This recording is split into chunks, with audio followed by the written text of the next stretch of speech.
take me away. Da, da, da, da, take me away. Da, da, go, I wanna get out. Hey, take me away. I wanna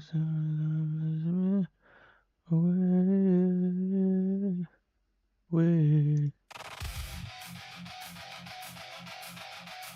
Away.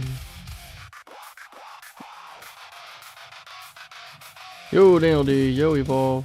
What's up? Chillin'. Starting like an hour early tonight. Maybe I'll get some sleep tonight.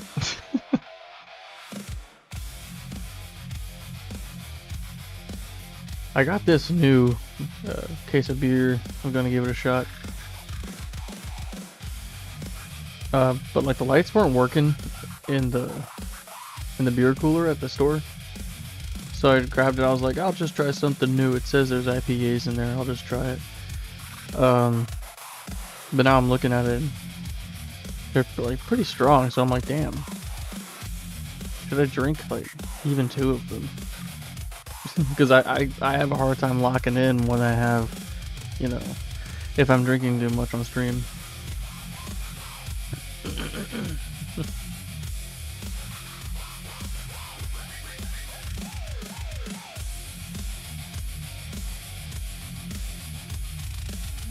Oh.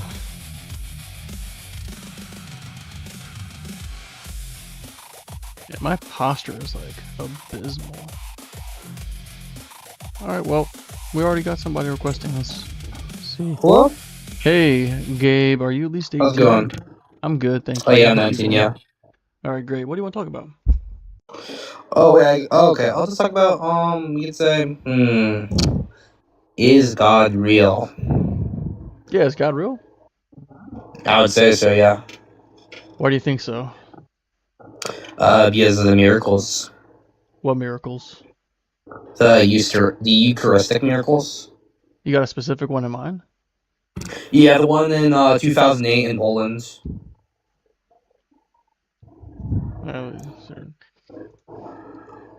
2008. Oh man, I have to try to spell Eucharistic. Is it A? Could just be EU. No, might be wrong. It's been a while since I've filled also. Miracle. Oh, there we go. Oh, I put the A at the wrong place. Okay. Is it okay? EU? EAU? Shit. Okay. Oh, EU. Yeah, they put in chat. CHARISTIC. Yeah. Thanks, Queen. Yeah, I guess. Yeah. Oh, Yeah, shit. spelling's not of our strong suits, I guess. Okay. I wonder if I've heard of this one before.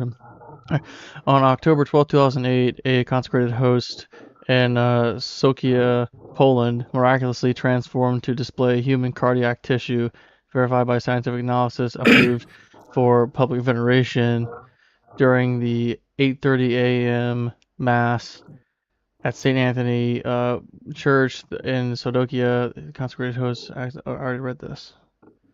Following the protocol, the host was placed in water and secured in a lock safe by Sister Julia Dubowska. The parish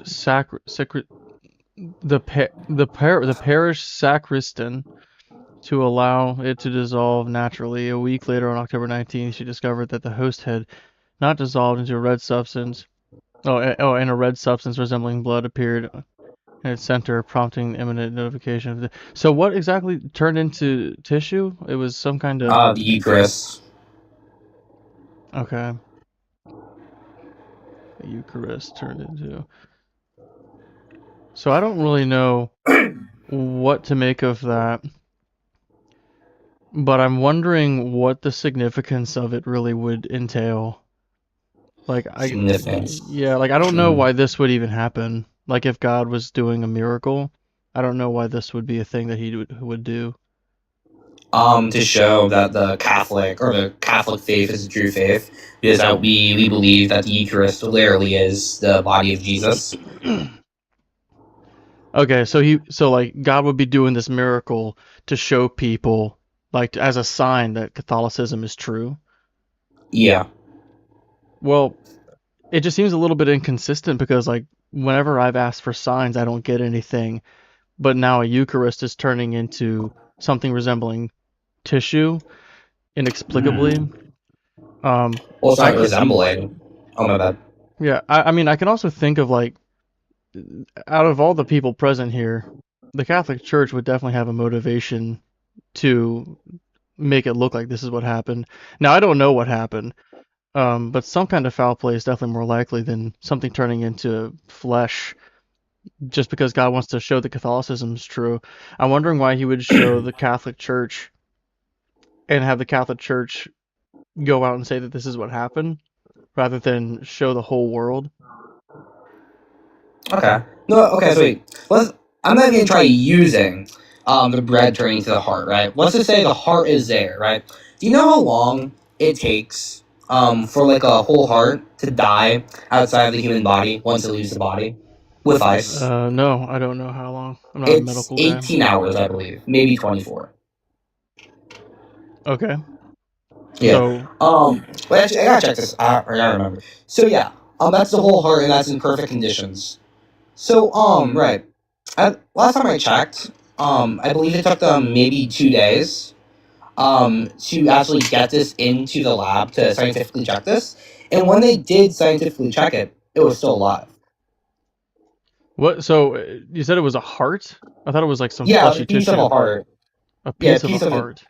Yeah, a piece of the tissue of the heart. What kind of DNA was it? I believe it was human. Hang on. Let me go back to this.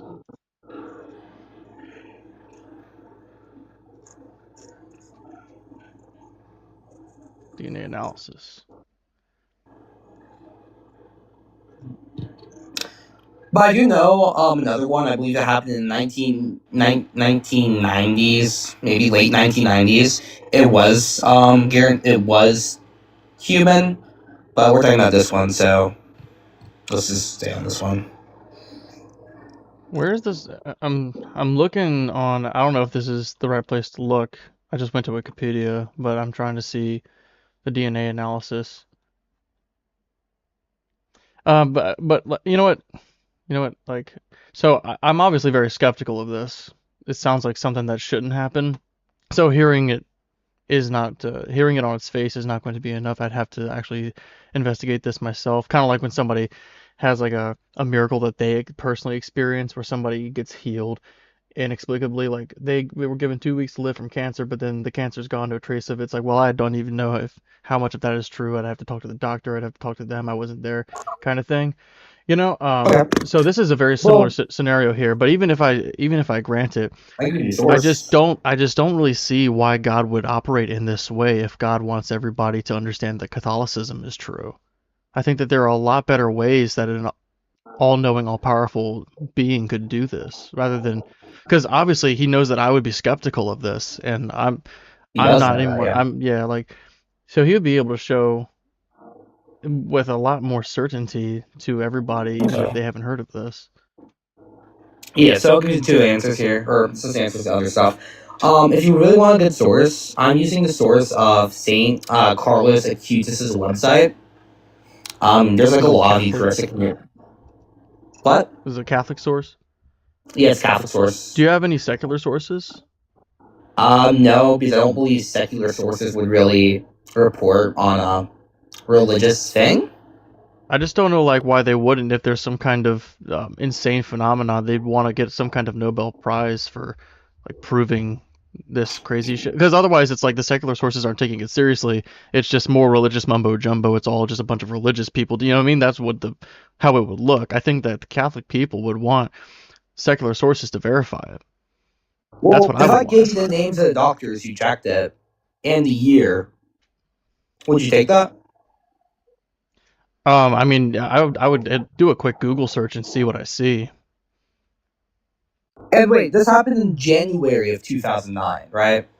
What the original That thing was happened in 2008. December. No, no, no, I'm talking about when they checked it. Wait, let me give you the names real quick. Oh, Hey, Hunkers. Hey, Slice. What's up, guys? Hey, 3 Pips. Okay, so one doctor's name is Maria. What's the last name?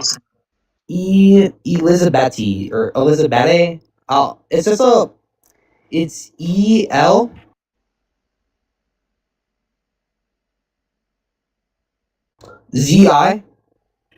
Wait, is there so Elza?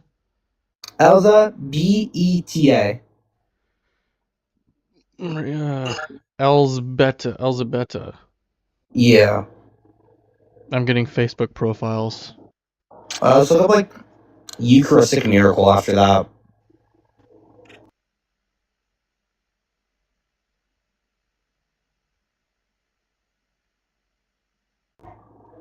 Yeah. So the original miracle happened in October, right? So let's just pretend, I don't know. Let's just say we do not know how the heart got there. But they did check in January of 2009. So that's a couple months after, right? And as we know, human hearts, they can only survive for 24 hours outside the body. So how does a heart survive so long from October to January to where it's still alive? Yeah, I don't know. Hang on. I'm trying to find something about her. Yeah, I don't know anything about it. Now, if there was a heart, all that it really would do is tell me that there was a heart. Um, Now this is supposed to be heart tissue, so it was like a slice of a heart or a shred of a heart or something. I believe so. Oh, hang on. I don't see anything on this person. I see the name like referenced. But what do they say? Like, what does Erica or yeah, what does Maria say about this? And what are her credentials? Is she another Catholic person? They are part. It's another person also, but she is part of the medical university. Uh,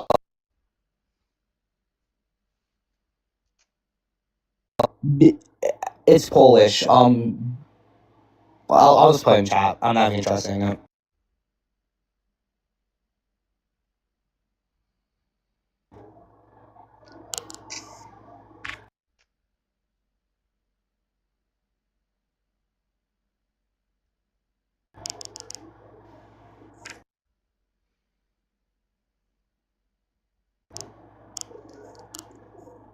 Okay, I just put it in chat.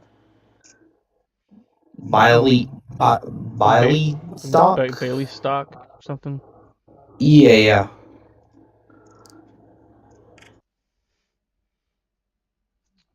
Bailey stock. Poland. So But this like, is like but it a. wasn't. What is Yeah, this? Like, it's a University of Madison. okay. There was a student there? No, they were a professor. Okay. Yeah, I don't know. This, to be honest, man, like, Yeah. to be honest, like, doing this, I'm realized this is like kind of a really sluggish way of going about doing this. Yeah, that's fine. If you have someone else who wants to come up, that's fine. But if you actually are curious, you can always go to St. Carlos's website. I'm not saying take everything to be there as fact, but you can definitely find the doctors that are mentioned in there and probably some good stuff about that. Well, I suppose I could ask you another question, Yeah, of before you course. go. If there was like a miracle from, there probably is that you could probably, I think you could probably find one. But if there was a miracle from, say, Islam that was about as had the same credentials as the one that you're presenting to me today, what would that do for you? That would be quite the dilemma. But do not quote me on this directly.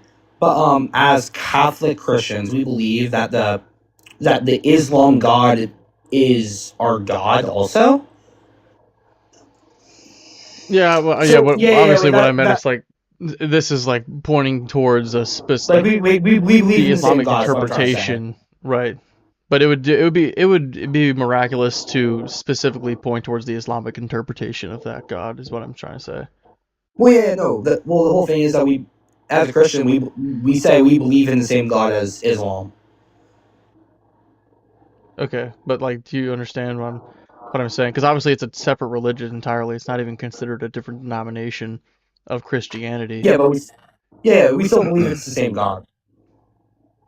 But do you think that you would convert to Islam if it like was a miracle that seemed to coincide with the Islamic interpretation?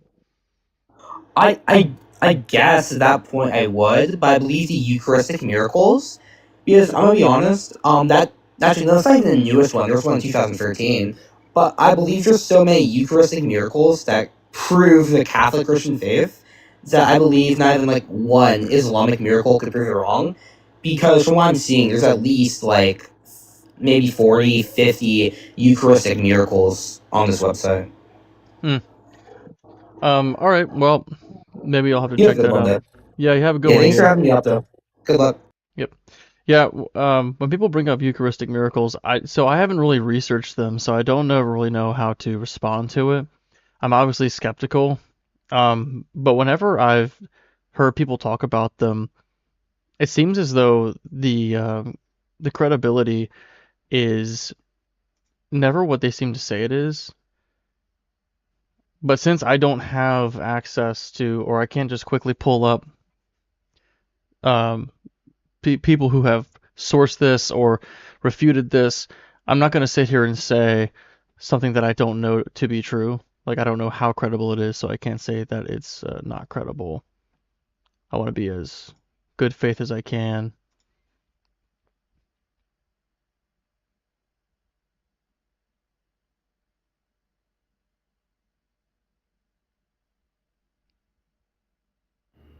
Hey, weird thoughts. Are you at least 18? Yeah, I'm 44. All right, what do you want to talk about? So you probably won't look at my point of view if I bring up scripture. So I'm going to use more of a scientific approach. Is that Okay. okay? Sure. Oh, well, which prompt are you talking about tonight? I can't even see a prompt. Everything just went black. I can't even see your face. Oh, well, the prompts are: is God real? Is God good? And why bother with prayer?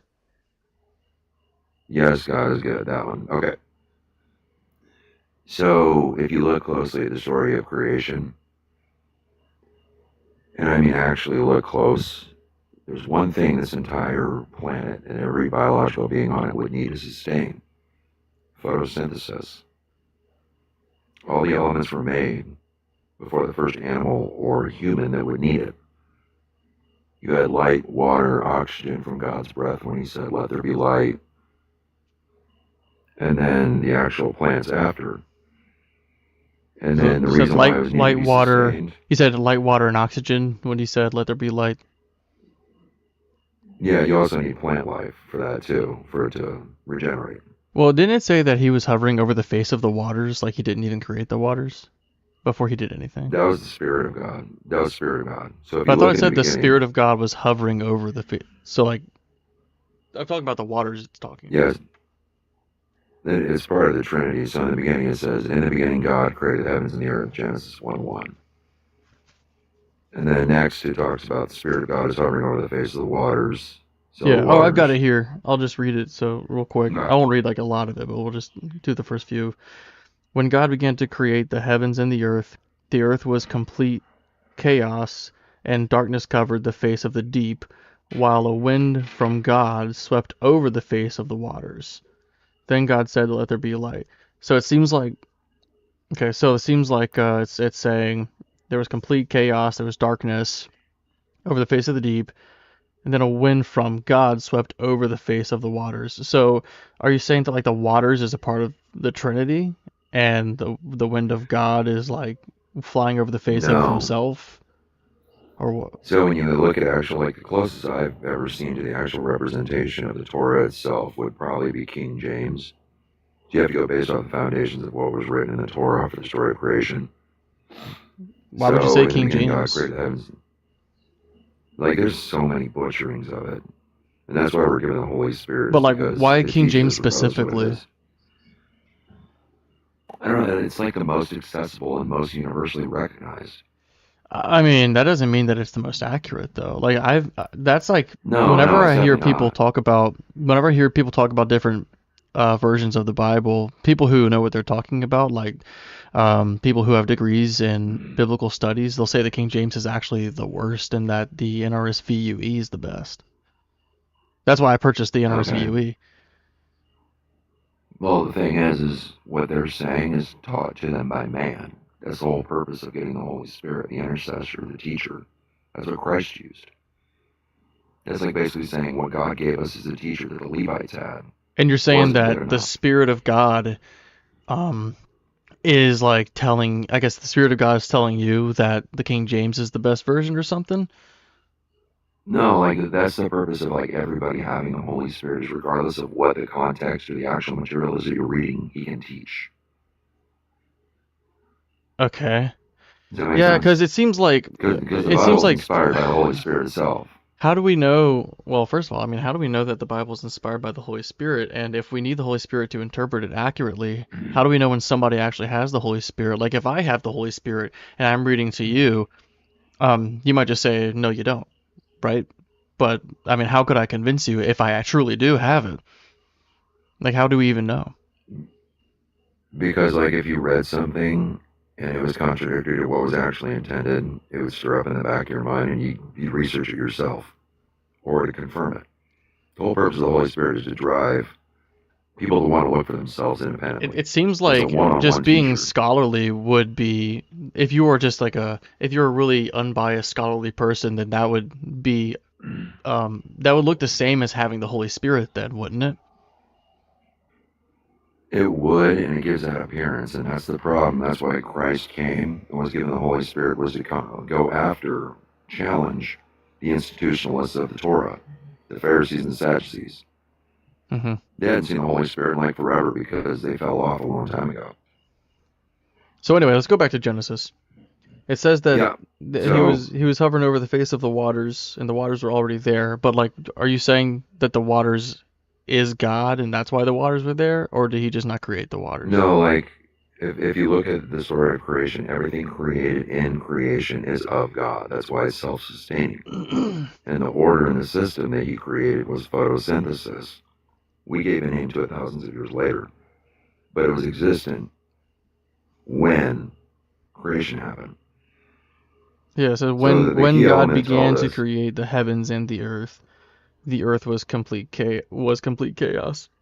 Darkness covered the face yeah, of the the original deep. version says void. Yeah, Well, the void original without version form is what is it originally. the original version isn't like Hebrew, and this is trying to be as true to that as possible. Yeah. Well, my KJV actually in the description of Hebrew and Arabic is actually more accurate than that is.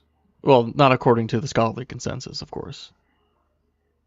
No, it literally says without form and void. No, I mean like your Bible might In say Hebrew. that.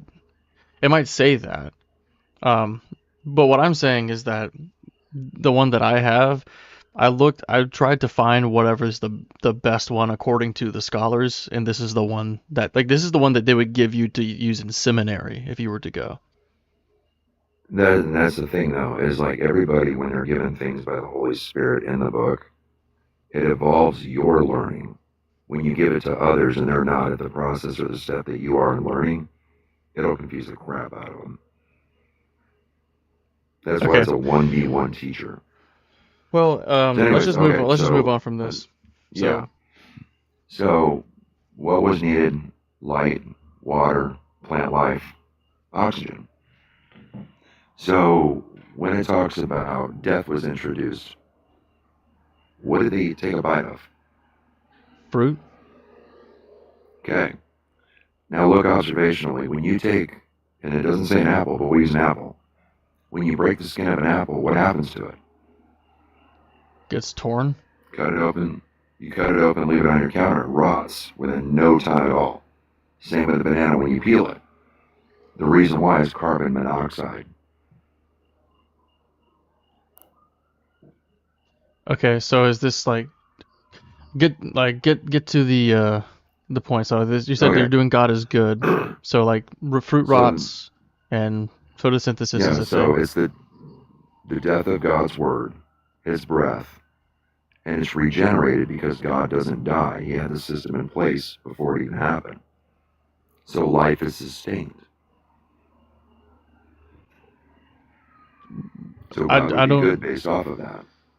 They chose against him, and he already had an order and a system in place biologically to keep them alive, to give them a chance to repent or come back. So I think you're kind of losing me. So like life and death are in this kind of continuum, this loop, so to speak. And you're saying that God did Jesus' sacrifice so we could repent, but you haven't said what this is in reference to. It seems like confused and convoluted.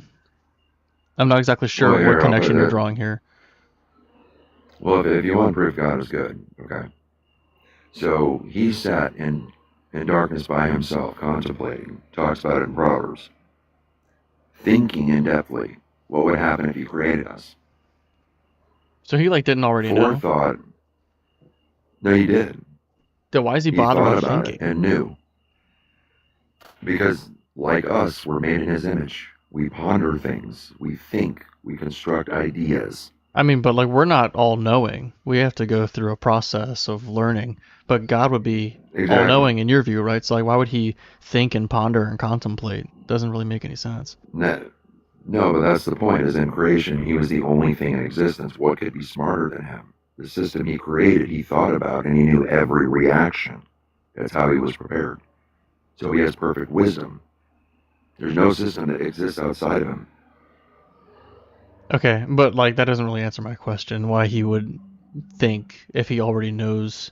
He wouldn't need to process information and learn. And this doesn't have anything to do with him being good. Like there's examples in the Bible of him not being so good. I'm sure you're familiar with those. Like which ones? Oh, well. So we could do, like, we could talk about the slavery or the genocide, the cannibalism. We could talk about the rape. We could talk about the gospel. Which one would you support prefer? Cannibalism, slavery. Do you know the difference of slavery? Oh yeah, there's a couple different kinds, but there obviously is a section. At least there's a few times in the Bible where God causes cannibalism as a punishment.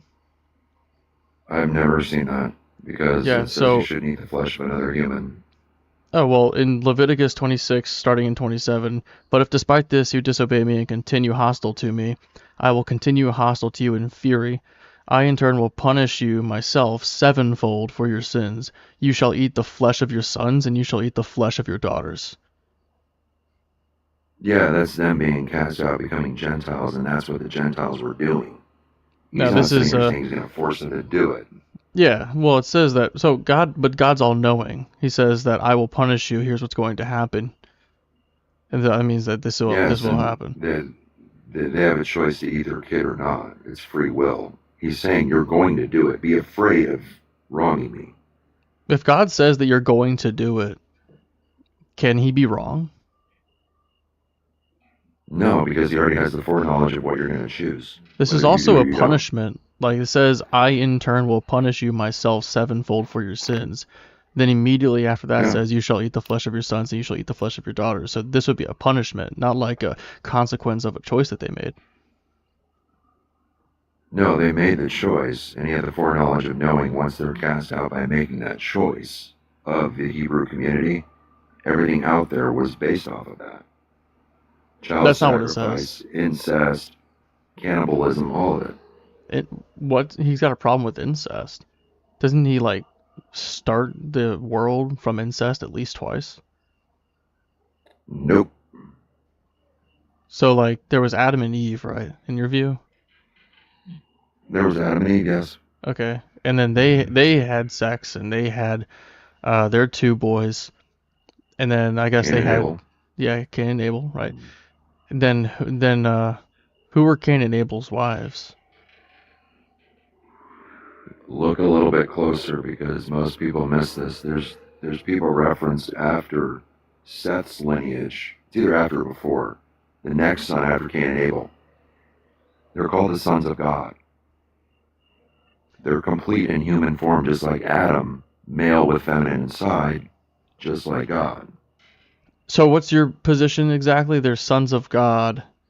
They took the daughters of what they created, went into them, and as a result created the Nephilim.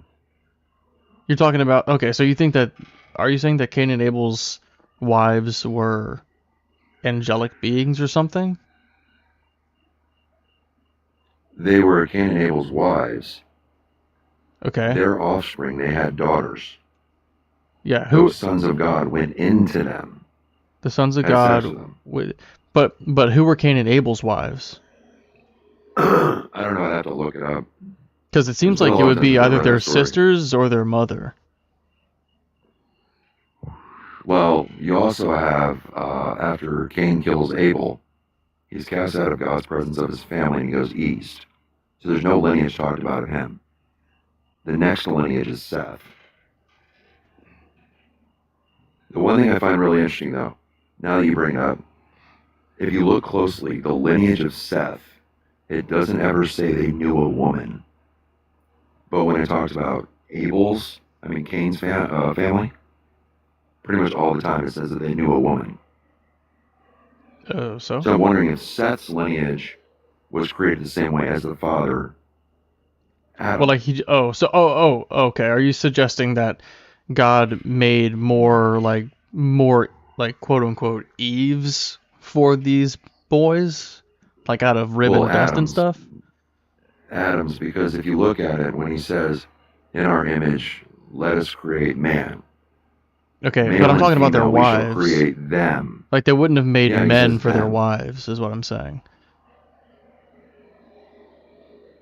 That's where the other lineage comes in. Those offspring end up taking the daughters of I can't remember specifically if it's either Seth or it's Cain. Okay. Anyway, so I was referencing the cannibalism earlier. This is a punishment, but if you want, I can talk about it something else. Yeah, like the slavery. If you look closely at it, Sure, anybody who harms or beats a slave as an owner, they're found liable. They're punished for it. The slavery then was the Hebrews taking Gentiles, and when they took them in, they treated them as their children, their son. Their children worked the land with them. They were given portion among their food, and they were raised under God's protection and the wealth that would come with the Israeli community afterwards, if they made it that long.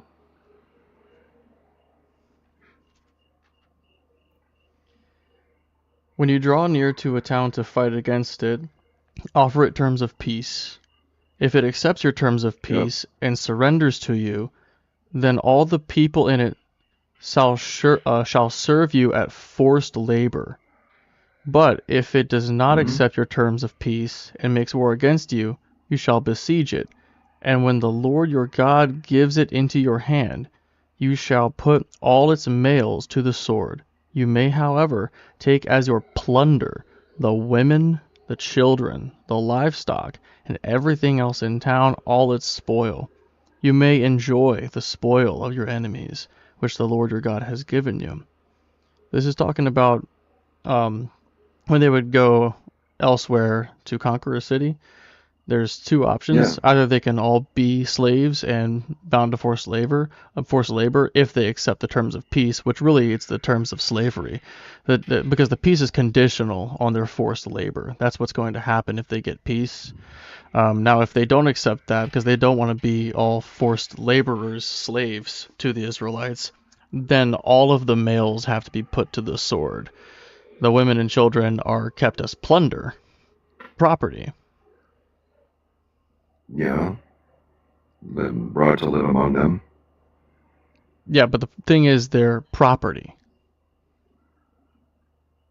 Like when any land is conquered in history, do you want them to slaughter everybody? Because there they spare the women and the children. Regardless. Yeah, so what I think that we should do is not slaughter everybody and not take people as plunder. I think that we can avoid both of those things. But that's the thing, is the ones that branched out from the Hebrews, They didn't like God. They didn't like God's people. Okay. They Well, wanted do them you dead. like agree or disagree? Like if we were to if we were to invade a town, do you think that there should be a choice between either we kill, well, so either we make all of them slaves, or we kill all of the men and make everyone else slaves anyway? Like regardless of what happens, we're gonna make people slaves. Do you think that's like a good I system think for we when should. we attack people Yeah, for no reason? I think we have a choice. We should have a choice. But God knew back then they wouldn't have a choice. Like What? look Who? right now in the To Middle make East. slaves? Look currently in the Middle East. If we, as a Christian representative country, went there and tried to make peace with them being Muslim in their own homeland, would they accept? Iran's not. Well, I don't want to get political on here. No, I'm saying that as just like an observational comparative analysis. They don't accept terms of peace. So regardless, we're still offering safety and taking care of the women and children as a result. How do you So feel it's about more owning people mercy. as property? Because that's the point of contention I've raised. Parents own children as property. In the Bible, it doesn't say that they can mistreat them. We're The guardians. masters get. We're guardians. So they're not our property. They literally are, dude. No, you can't sell your children. That would make them property. Well, no, you can't sell them. You can't but do you are whatever you want with financially them. liable for You them. can do whatever you want with your property.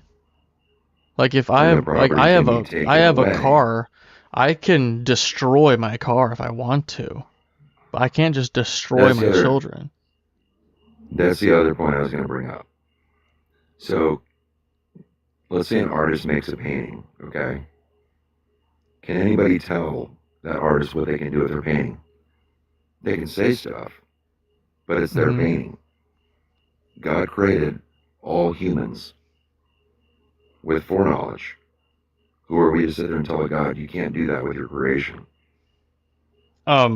So we would have been bound to think in whatever way he decided we would think. So if I think that it's messed up, then God decided to make me in such a way that I would think it's messed up.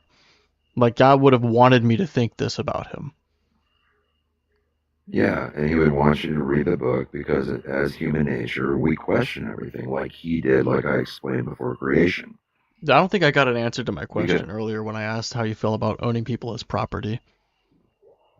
I don't believe in slavery, I don't. But all through history we've seen it. But like, But we're so condemning it but this one time. I would say that you're better than your God then, because your God is absolutely pro-slavery. How? Because our civilizations have evolved since then to the point of where we don't need it. Then it wasn't the same way, and he knew that. Like it was more archaic, more primitive. Like you're in familiar nature. with the passage in Leviticus 25. Which one? I'll just go ahead and read it. So I'll start a little bit Okay. further up so we can get the distinction correct. I'll start in Leviticus 25, starting in 39. If any who are dependent on you become so impoverished that they sell themselves to you, you shall not make them serve as slaves. They shall remain with you as hired or bound laborers. They shall serve with you until the year of Jubilee. Then they and their children with them shall go out from your authority. They shall go back to their own family and return to their ancestral property. For they are my servants, whom I brought out of the land of Egypt. They shall not be sold as slaves are sold. You shall not rule over them with harshness, but shall fear your God. Then it goes on to say, since it just got done talking about indentured servitude, then it goes on to say, as for the male and female slaves who you may have, it is from the nations around you that you may acquire male and female slaves. You may also acquire them from among the aliens residing with you and from their families who are with you and have been born in your land. They may be your property. You may keep them as possession for your children after you, for them to inherit as property. These you may treat as slaves. But as for your fellow Israelites, no one shall rule over the other with harshness. So this is, Yeah. to say that this is not pro-slavery, I think it would be extraordinarily dishonest to say. This is the most pro-slavery In the thing I think I've ever beginning, read. in the beginning, you read about somebody that was serving for somebody, and they became so impoverished with the wages Mhm. they got, they Correct. sold Yeah, because I themselves didn't want you completely. to conflate what I was reading in the second part with that Yeah, first part. Because people will say, when I read just that part about the slavery, they'll say that that's indentured servitude. So I read the section just above it that's about indentured servitude first, so that we don't conflate the types of slavery that are, because there's two types that are being listed here. yeah, I appreciate that. When it comes down to the Hebrews, they're God's chosen people. So a ruler of a nation, okay, because they don't have a king, they don't have anybody. So So obviously, a God's ruler like of a nation. xenophobic. Well, no, it's just true. God is the ruler of the nation of Israel, the people, the 12 tribes of Jacob. So as a result, the God is going to favor those that are most loyal, like another ruler of another territory. That's why there's differential treatment. Yeah, I mean, from where I'm sitting here, it seems like the children Mhm. of Israel, right? These people back then who believed in this God, they would have said that God chose them, but I think it only makes sense that they think that because they just made up the God. It's their own tradition that came from the people that lived there. Because that their God did not speak to anybody else, didn't lay down laws for them, didn't interact with them except whenever they were going into battle or something, or going to take some slaves or whatever. But like, yeah, it would make sense that like their God would be seen to them as the God that chose them. But I don't know why a God of the entire universe would choose one tiny little people group in the Middle East over anybody else. And that's where the slavery and the indentured servitude comes into play, because when they take them in there, they become part of the community. They inherit the wealth. They're taught about God, Just start them protected all with the as in community. the same community. I don't understand why we have to like But start with the that's the division. thing is, in the beginning, when you read about civilization of Cain, he goes off east. He chooses to go away from God, creates a whole civilization as a result. He knew about God. His children did too. They chose differently and continue to. And those are the Um, ones that end up being the ones that get enslaved. So they separate from the family. And by God's will and law, they're brought back in. You know what I'm saying? Their so if ancestors okay, are. so you're saying that like it's okay to own somebody as a slave so long as the person that you own as a slave doesn't want anything to do with God? Well, like, what is your definition of the slave they're using? Because they were treated the same as their children. Someone who is owned as property. Somebody's on his property. Like, they got fed, they got clothed, they worked the same as their kids. It sounds like If you're they trying to hurt put them lipstick on a pig. wrongfully, Like if I owned a person as a no, it's legit what it slave, says. if I owned a person as a slave, but they lived really well, they wanted to leave and just have their own life, but I wouldn't let them. But I let them have the best food. I let them like, play video games all day. You know, I massaged their feet, but I kept them as a slave and they weren't allowed to leave. I mean, how would you feel about that? Would that be bad? Yeah, that would be actually really fucked up. Like, if you're getting everything you need as a human being, even more, No, like, you why would wouldn't you have want to your leave? autonomy. That's besides the point. The fact is you're not allowed to No, leave. that's the point. No, That's the that's the point, is point like, of if they're given contention. everything they need, they wouldn't want that autonomy. Like, you're creating a hypothetical of something that would be the most minimal of random occurrence of somebody saying, I got everything I could possibly need. Maybe I'm they want to living own lavish. something themselves. Maybe they want to start their own family. Maybe they want to go to the store and you just don't let them. Maybe they want to check out the beach and you just don't let them, right? They go with the family, with the protection of the family, the wealth of the family, the blessing of God, the protection. This is like really disgusting slavery apologetics, man. When did the word Slav get I'm going to go created? ahead and move on, man.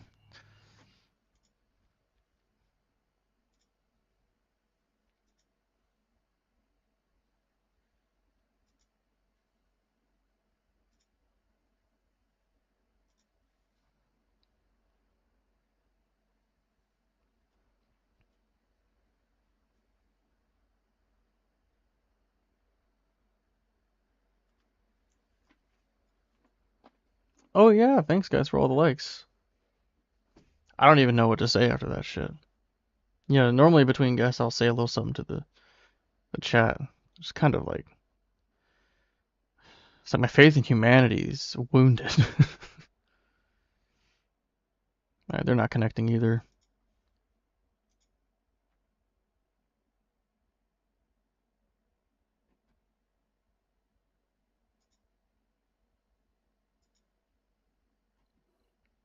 Hey Mongo the cat, are you at least 18? Yes. Which prompt do you want to talk about? Any prompt you want. Go ahead. I'm cool with all three, that's why I ask. Right. If I may, is God real? Sure, we can talk about We that can one. start. Yeah. Thank you so much. So yeah, is God real? Why should I Right. think God is real? Right. That's a great question. Do you consider yourself an atheist? I don't believe in God. Yeah. Right. Good response. That's fine. You don't believe in God, so that statement of "I don't believe in God" acknowledges that the existence of God and your rejection of it. Right. How so? I can quote you. You don't believe in God. Sure, yeah. That's fine. So you're acknowledging the existence of God, right? No. By not believing in a God, no matter what it is, right? Are you like trolling or are you being serious? No, I'm not trolling. I'm just asking questions. Do you believe in square circles? That is a geometric fallacy. Right. Do you believe that square circles exist? The question is incongruous. It's just a yes or a no. It's not a yes or no. It's a yes or no question. It's not. It is. It's a geometric fallacy. A square is not a circle. So your answer would be no, you don't believe in square circles? No, my response is, just as your response is that I don't believe in a God, quote unquote, that circles are not squares. This is a geometric fallacy, right? So your answer would be Here we go. no, I do not believe in square circle slopes. That would be the Circles are not squares, right? I mean, right. this is very irrational. This is very logical, right? Squares are not circles. This was right? I really thought this was going to be an easy question. It's not an easy Oh, question. my You're God. asking wrong questions. Oh man. Just as if you say you don't believe in a God, you're actually acknowledging God and you're rejecting any law that any idea of God would establish. How about Wrong? this? Well then I'll do something a little bit different. How about this? Do you believe I can in leave. fairies? This Do you life believe in is fairies? not good for humanity. I can leave. I mean, you are not a smart person, It's alright. Do you believe in right? fairies? You believe you're a smart person, but you're really not. Alright, well And do you I believe can in leave. It's okay. but do you believe in I can leave. fairies? It's okay. I can leave. If you want Again, to, I this is mean, a very rational. This is but a I'm asking you a illogical lie. question. I'll leave. Do you believe in fairies? I'll leave. Alright. I think he didn't like where that was going. Because by me saying I don't believe in God, that means I'm acknowledging God's existence, which means I believe in God. So saying I don't believe in God means I believe in God. But when I try to turn the same thing on him, he can't answer a fucking question. Do you believe in square circles? Oh, it's not a yes or a no. Yeah, it is. Do you believe in fairies? I'll just see myself out. Yeah. Alright, I'll be right back with the next guest. Let me just do this real quick. It's beer time. Well, Lubes is getting a beer. Yeah, Lubes is getting a beer right here. Didn't you hear that boy Lubes is getting himself a note of beer? Yeah, so you should get one too. I said it's beer time. Yeah, it's beer time. Whoa. Flippity flappity flopping do below below below. Bitch. Why can't you get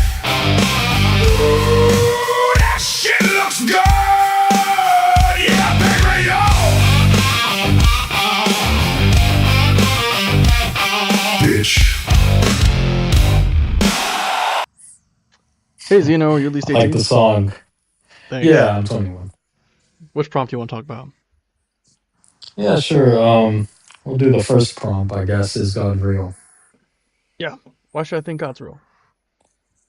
Yeah, just a quick before I, give the argument. It's a pretty philosophically dense argument, so I mean, if you I don't know, some people are pretty against that. They just want like more casual conversations, so I don't know.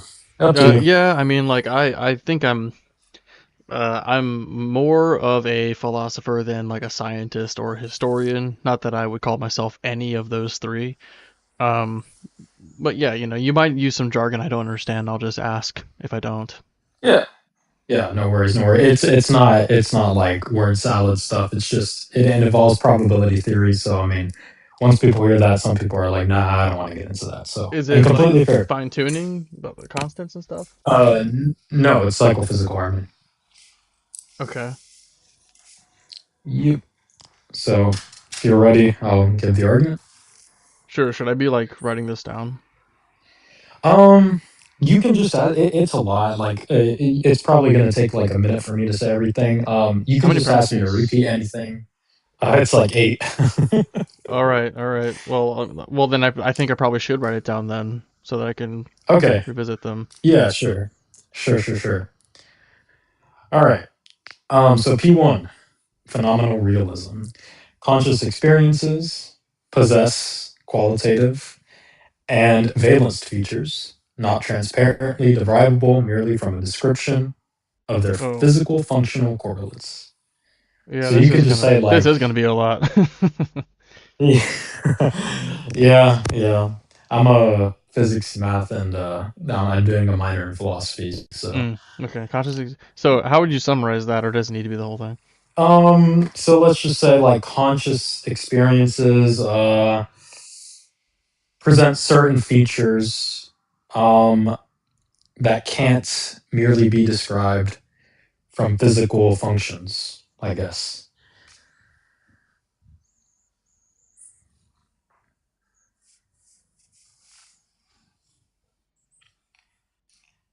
And I promise, like, I ran this argument, so like, if you hear like words, like they're there very specifically to address certain objections that other Phil bros might have. So that's why I say things like valenced features, for example. So like, but I mean, I don't think we'll get into that in this conversation. So Okay, it might be. Yeah, probably not, because I don't know what that is. But you could probably keep it pretty general. And if I have a contention, then I guess you could run those as like supporting arguments. Sure. Okay, so there's 3 more premises, and then we'll get to the first conclusion. So the second premise is harmony. How can I summarize this? Let me think for a second. These phenomenal features are aligned with physical functional roles, or just physical roles. So these features are aligned with physical roles in ways that promote rational action and epistemic justification.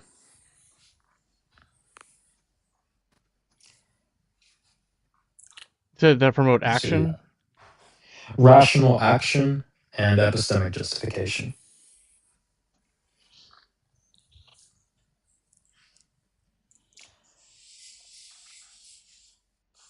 Cool. Premise 3. Again, these are all summaries. Holding these facts fixed, there are many epistemically coherent psychophysical mappings. There are many. Repeat that. Epistemically coherent psychophysical mappings.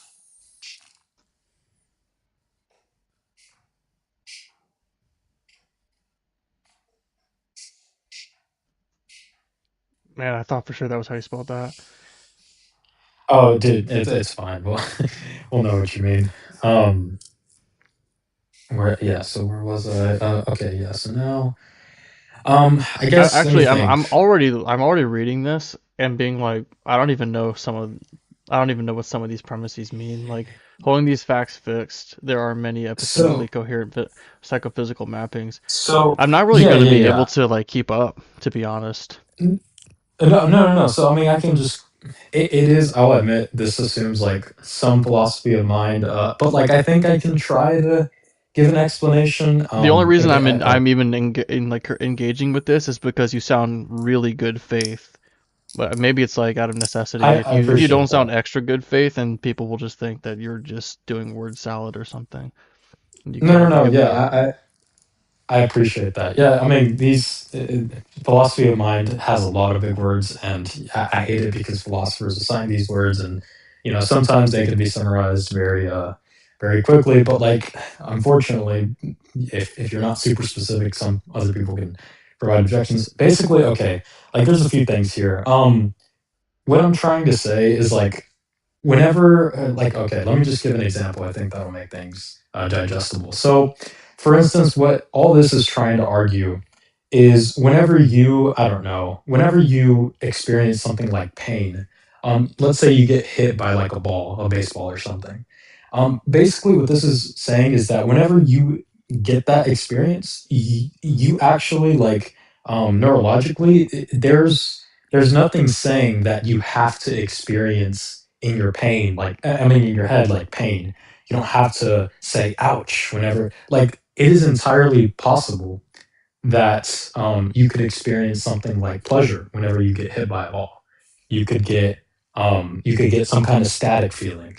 You could get some kind of like, I don't know, some kind of weird, like, I don't know, pleasure from, like, the possibilities are endless, is the right. point. But like, I mean, And how do you deal with this?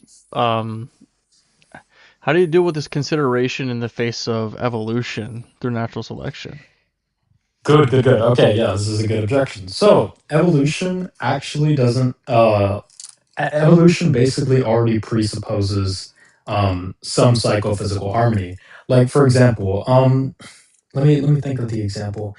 Like, okay, what evolution's trying to do is it's basically trying to see why we came to certain actions, like why we, I don't know, it detects the tissues, how, let me think of how I want to word this. One second. Like it's explaining why we possess these things in the first place. Like how did we get, how did we get these neurons in the first place? How did we see calories reproduce, all that stuff, but it's already presupposing psychophysical harmony. Like it doesn't give an answer as to why, oh, whenever I experience pain, I get hurt and I say, ouch, that hurt. It already presupposes that. What evolution is trying to do is a different science. It's I don't know yeah, that like it I think that presupposes. I don't really know that it presupposes that, because I think you would expect to have some organisms that maybe they feel pleasure just like from a random mutation. Maybe I don't know if it's this as simple as just a reversal, like a Uno reverse, but if they experience pleasure instead of pain when something damages them, that's going to be disadvantageous to their evolution, and they won't last very long because they'll be doing things like walking into fire and being like, this feels great, and then dying and not reproducing or yeah. carrying on So that gene. y- yeah, so let me put it this way. So like suppose two worlds, like one world we experience unpleasant pain, and in the second world we experience pleasurable pain. What evolution doesn't do is it doesn't select. Like there's no point in the evolutionary process, and you can look this up if you want. I don't mind. Um, there's no point in the evolutionary process where it's like, oh, okay, we are going to now make these neurons such that whenever we experience things that damage us, now we're going to select this pain receptor or whatever. There's no point in the evolutionary process. What evolution doesn't select is what I'm trying to I get mean, at here. it doesn't intentionally select, it naturally selects because of like the reason that I said. If you are experiencing pleasure when you should be, if you're experiencing something as positive rather than negative because it's destroying your body, I think that is perfectly allowed under evolution. You just won't be able to reproduce very much. Whereas the ones that are experiencing pain when you should be feeling pain because something's damaging to you, they're going to live longer and have more children. They're going to be populating like crazy. So like yes and no. So like whenever selection operates, right, it's trying to look at differences in reproduction, survival, and evolution may explain like the functional states but not why that state is correlated. Like sure, you could say, oh, this function, is because of this certain evolution, but it's not getting to the why. You could say, oh well, it's because it is more beneficial for evolution. But back to my first, sorry if you hear, sorry, 1 second. Do you mean when you say Yeah. why, you don't mean how, right? Do you actually mean why? No, yeah, I actually, so like that's what I'm trying to get at. Sorry, there was a truck passing by. That's That was fine. really loud. So what I was trying to get at is like, okay, like yes, evolution can explain like maybe the reproductive reasons, but like whenever you say, oh, it's because it helps us survive better, that's already presupposing that there is some psychophysical harmony. That's the issue. I don't think And so. Like again, because it's oh hang on, I've got a friend coming up. oh sure.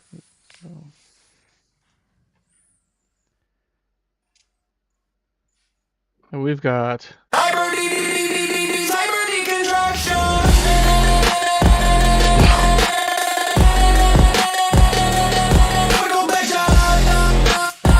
Very cool. Hey Cyber, thanks for joining. I don't know how much catching up you need for our conversation. What's up? Hey, I'm good. I'm good. I just got here, but I'll listen in. I'm not Yeah. looking to jump in. Just like a brief overview, we were talking about. He was saying psychophysical harmony is kind of like the leveraging point that he's using for the existence of God, and I brought up evolution, saying that like this could explain it, and he's saying that evolution does not explain why. But I was asking Zeno if by why he means literally why, or if he means how, because I personally would not assume that there is a why, like an actual why. Yeah, like the entire point I'm trying to make is that you could even like go as far to say is like, okay, if we have perfect physics, we could get down to the like absolute. We can get down to the protons, the electrons, and have those mapped out. This is how it's connected to this, and this is how in the evolutionary chain these pain receptors grew. You could do all that, but it doesn't get to the heart of the question, which is okay, why is that connection there in the first place? Again, you could say, oh, well, because it was more beneficial to evolution. Sure, I grant that. But why? Why is it there in the first place? That's what I say when it sounds kind of foot stompy, but that's what I mean when I'm saying like, oh, that already presupposes psychophysical harmony. I think that would just be emergent from evolution. Like I mean, I think that it's just I don't know how it couldn't arise in the face of evolution, I guess is what I'm trying to say. Well, yeah, that's why then nobody does. That's why it is a philosophy question, right? Like, it but again, the But what I objective mean, of real quick, biology. like what I mean by that is like I don't know that it's possible for it to not emerge if we have evolution. I could see it not emerging if there's no evolution because that like it just makes sense. If you have Oh, evolution, I think yeah, that yeah, that's what I would sure. just always expect there to be psychophysical harmony. Um, so like I hate to say it, and like I'm not gonna get. I don't want to sound like rude at all in any of the things, but like again, it's just it is presupposing like psychophysical harmony there, and I'll add like something to that. Whenever you say, well, like I couldn't imagine it being otherwise, like it's a good empirical claim, but like the point is again is that the objective of biology is like we can find all the explanations we need. Let me think how I want to phrase this. Can you tell me Maybe I'm not how it's doing the best. presupposing it? Because I think that's like Yeah, where yeah, yeah. there's a disconnect. Yeah, sure. So like this is all under the assumption that in every world, every possible world, it is such that whenever we experience pain, there's a negative effect there.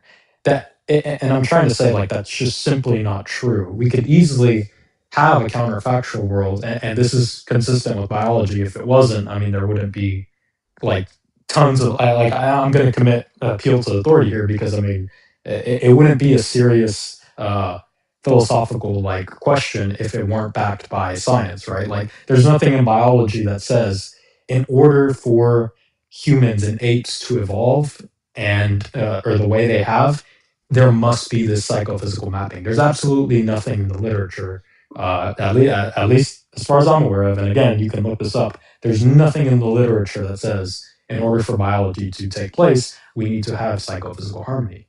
And Go ahead. You weren't finished. Sorry, you weren't finished. no, you're fine. And again, like we can say, oh, but it is there, sure, but like it's not an absolutely necessary fact, right? Like again, that's why I say that is presupposing psychophysical harmony to say that, oh, but it just must have been that way.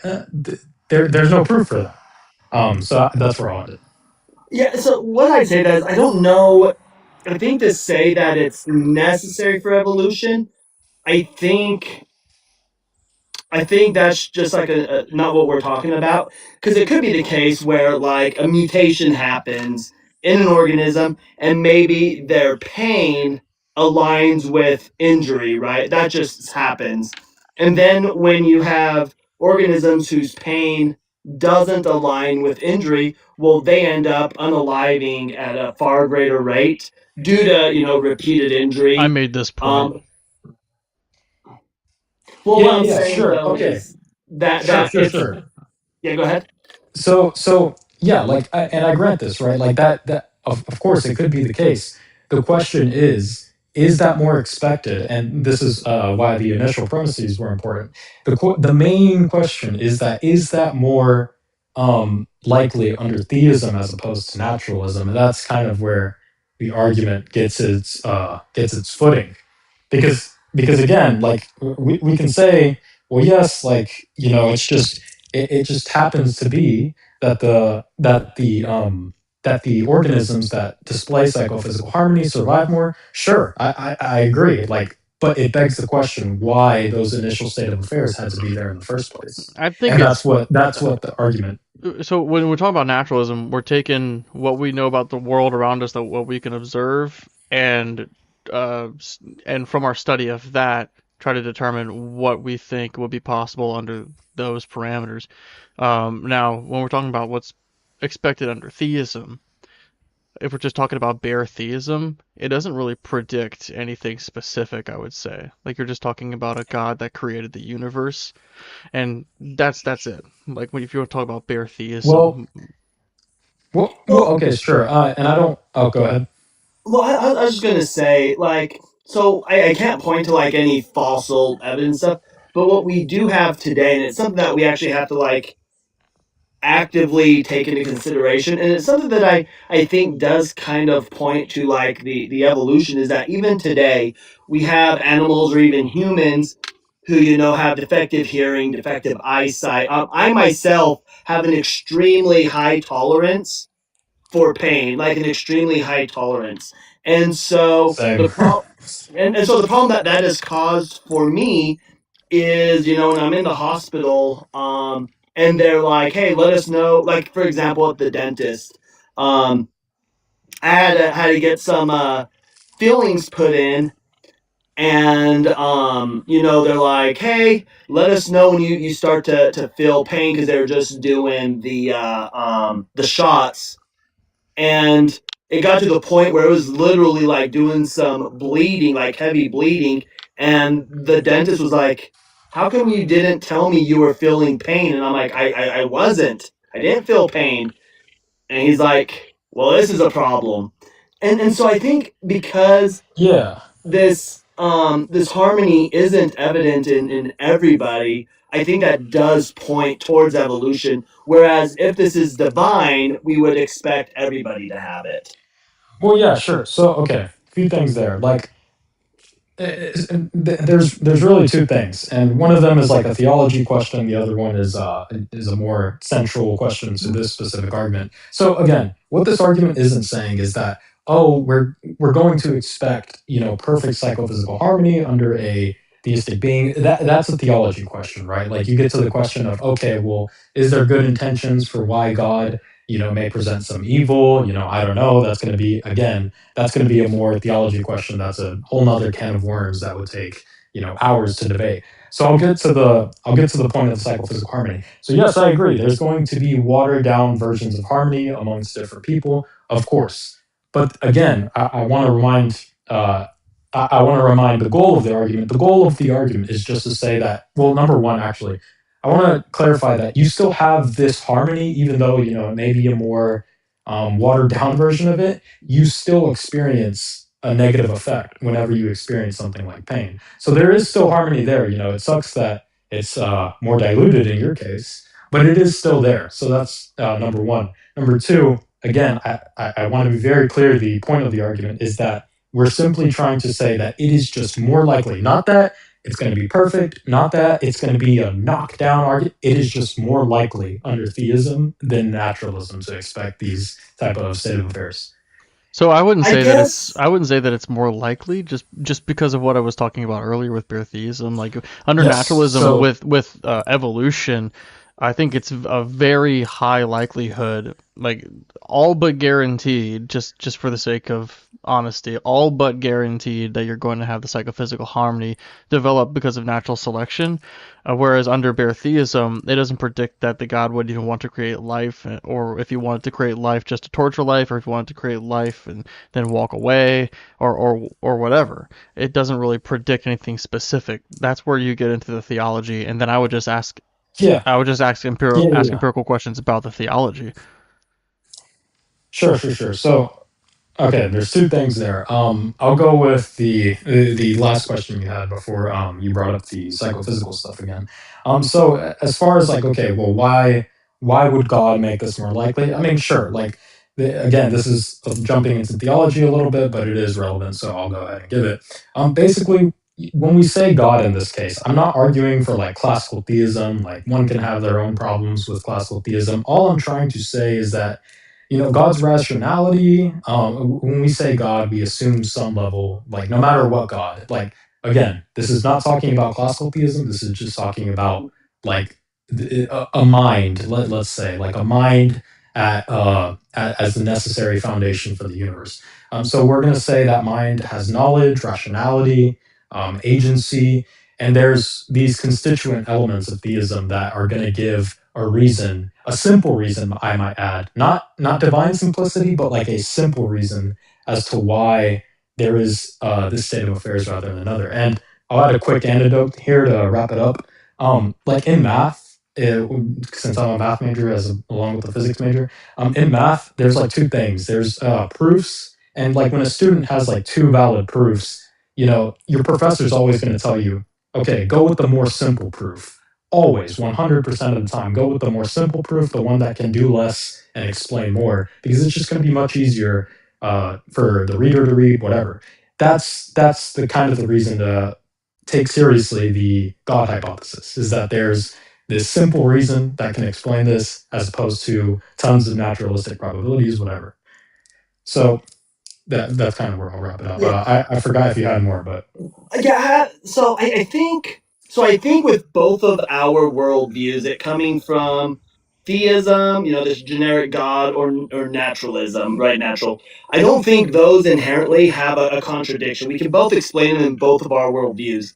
I think where the contradiction does come in, where it has to be one or the other, is going to be does God exist? And so I think the debate would be, what's the evidence that the God exists themselves? I think that's where the debate would need to shift to.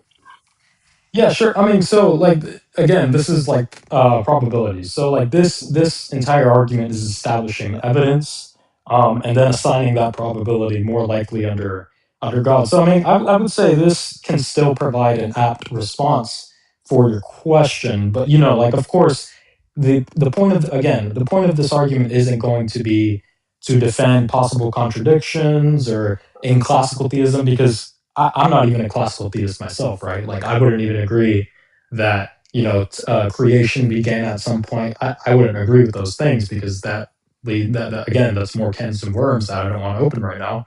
But like, again, I just want to promote this argument specifically because we're arguing for evidence being favored under God here, not necessarily like certain specific attributes.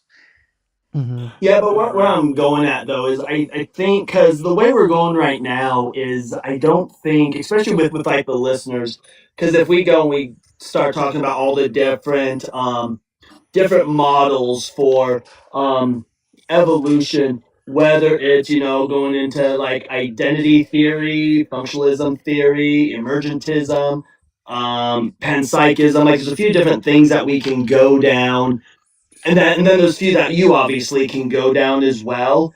But I think at this point, though, both of us are ultimately just begging the question. We're trying to shoehorn whether or not a God exists or not, and so that's why I think the conversation would then need to shift to proving that a God exists. Right. Now, like, if there was something, let's say that there's a phenomenon that we're both experiencing, and you, let's see, or no, we'll do me. I'll say I have an answer for it.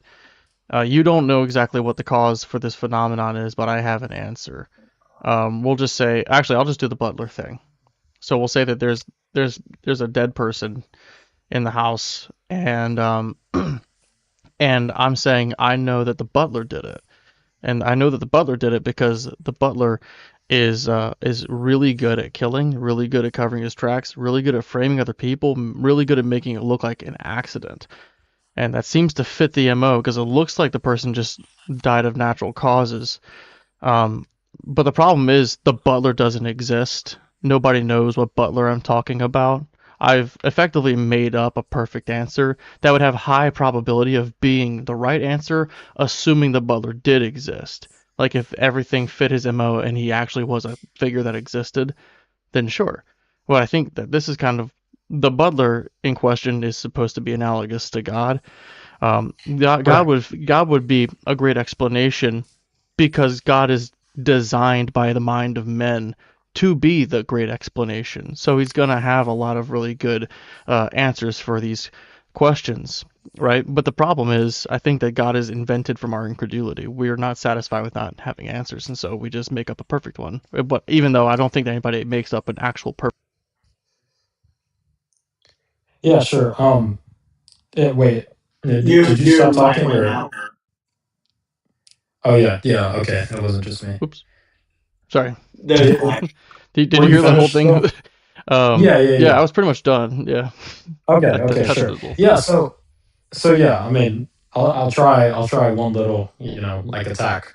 So yes, like of course, if your prior probability for God is personally like 0, then unfortunately no probabilistic argument will ever work. The problem I have here though is that like yes, like I'd agree that there's no knockdown answer for either side of the coin. Like Graham Oppie doesn't agree that there's a perfect argument for atheism. He doesn't even think there are any good arguments on either side.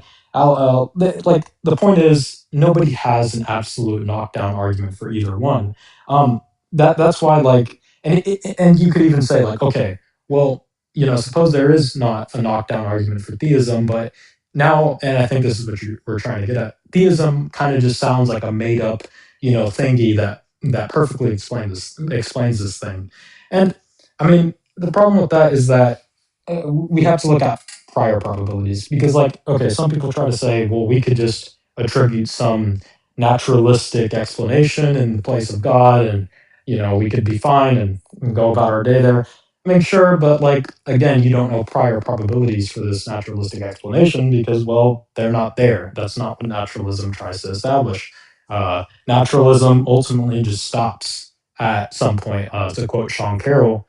But like again, I'm kind of yapping here. The central point is that there is no knockdown argument for theism. Otherwise, no, or at least most philosophers would really like doubt belief in theism. Like there's tons of great philosophers that still believe it, and no atheist, in my opinion at least, and in the opinion of other philosophers, really have a good knockdown argument for theism. Well, So yeah, I mean, because when you talk about bare theism, it gets really, really bare bones when you start giving attributes to God and saying like this is what God is, this is what God can do, this is what God would do, this is kind of the how like then you can start to kind of tackle it. But like somebody has to put forth a claim about God before we can really say why it doesn't work or why we're not convinced of it. But we definitely don't start from the conclusion that God exists and work backwards trying to disprove it. Is kind of where we're coming from. Like we don't have all the answers and we just accept that. If there's no knockdown argument for theism or for naturalism, I think that makes it an open question. And the most honest thing that you can do is say that you don't really have all the answers and maybe there's a God, maybe there isn't, but that just makes you an agnostic atheist. Now there is like some things. There is one particular argument that Cyber and I really like that has to do with simply just a mind that created the universe. You've probably heard about it if you have these degrees and you're a very philosophically minded person. But have you heard of the argument against the creation of time? oh yeah, of course, yeah. That's one of my favorite, considering the physics background. Yeah, of course. Yeah, and if you've heard, I know you're on Ian's live quite a bit, so it's going to be the time It's the argument same that one. that Ian. It's the same one. Yeah. Yeah. Yeah, so my response to that, and I kind of had this talk with Dr. Blitz, if you guys know Dr. Blitz. Mhm. But like, Who's it? look, what's it called? So yeah, there's this like issue in physics, which Blitz himself is agnostic, and in physics, I'm not finished with my degree yet, by the way. I'm just an undergrad student still. But like in physics models, there's there's finite pass models, and then there's infinite pass models. Physicists do not currently know which one fits accurate descriptions of our universe quite well. And look, as much as I like Ian and as much as I like philosophy, this isn't really in the lane of philosophers to have a knockdown argument for, because what physicists say is, whenever I ask them about their infinite models, is like, okay, well, like suppose there is like a beginning to time, whatever. We currently have no data whatsoever showing what that world could have looked like. Who knows? It could be like this is another like quick tangent, but like in quantum logic, there's tautologies that work in classical first order like propositional logic. There are tautologies in propositional logic that absolutely do not hold in quantum logic. Mhm. So what the point is like, if we're not even sure that logic is consistent within quantum things, then we certainly can't be sure about what stuff may have looked like before time. Who knows? Maybe like there's just completely different types of logic, and like we take first order and classical laws of logic to be true because they comport with reality. And that's fine. I'm glad. Like I love classical logic. It's complete, consistent, all these beautiful things. But the problem is physicists can't really just say like, oh yeah, syllogism, boom, guys, infinite universe, yep, confirmed. Like let's pack our bags, let's go home, let's celebrate. It's not that simple. For this very reason, we simply do not have any evidence to show of what our universe may have looked like if before. And again, I'm using the word before very loosely here, but before the creation of time. Like obviously that's kind of nonsensical to say before the creation of time. It's nonsensical, but like that's the best word I can use to describe I know this. what you mean. Ontologically prior or whatever. Yeah, like metaphysically prior. right, exactly. Well, so I've talked with well, I haven't talked to, but I've heard Blitz ask this because the big question is with superposition, right? With the spin up and spin down, and so a lot of people, and he was asked like, does it have both a spin up and a spin down? And the way he explained, I have his notes here. He says, that quantum particles exist in a superposition of spin up and spin down before measurement. This does not mean that the particle is both spin up and not spin up in the same respect at the same time, which would violate, he says how it violates the law of non-contradiction. Yeah, exactly. But it Yeah, of means that, course. yeah, and it means that the particle is in a quantum state that is not equivalent to either definite classical state, so it's like in its own like category type thing. Mhm. And Yeah, no. so, oh, go ahead. No. Yeah, of course, the three laws of not. I mean, sorry, the three classical laws. These are still going to hold up in quantum logic. Absolutely, I don't disagree with that. But I will say there. Whenever I was talking about tautologies, I meant things like De Morgan's law. De Morgan's law is a tautology in classical logic, but given quantum logic, it is not a tautology. It is actually false. I think like it's not a tautology. So, no, oh yes, Yeah, you I'm would just regard not that as read false. enough on it. Yeah, I yeah. haven't So heard of like it. the point is that yes, we may have these beautiful tautologies, and for now we can bask and we can sit in the glory of classical logic and say yes, we did it. It's complete, consistent. But the point is, when we're talking about like what could be a completely different universe, the universe doesn't care about our systems. The universe doesn't really care what our logic thinks, as I showed in quantum logic. It doesn't really care. It does its thing, and we as honest scientists cannot say, oh, well, here's a knockdown, sweeping argument, and boom, syllogism done. Like, let's go home, everybody. We've completed, the physics model for the universe. It's not that simple. We have to get that data, we have to get evidence, and yeah, I mean, I that's agree with just a that. little. I agree with that completely. Yeah. So this conversation went way off track, but I mean, it's been fun so No, it's, far. it's I think we're having a good conversation though. I really do. I But agree. I think though when we go into kind of to bring this back in though, but I think when we talk about time though is going to be though is that this creator and with your bare theism, you're not putting any properties on the deity at all, correct? Well,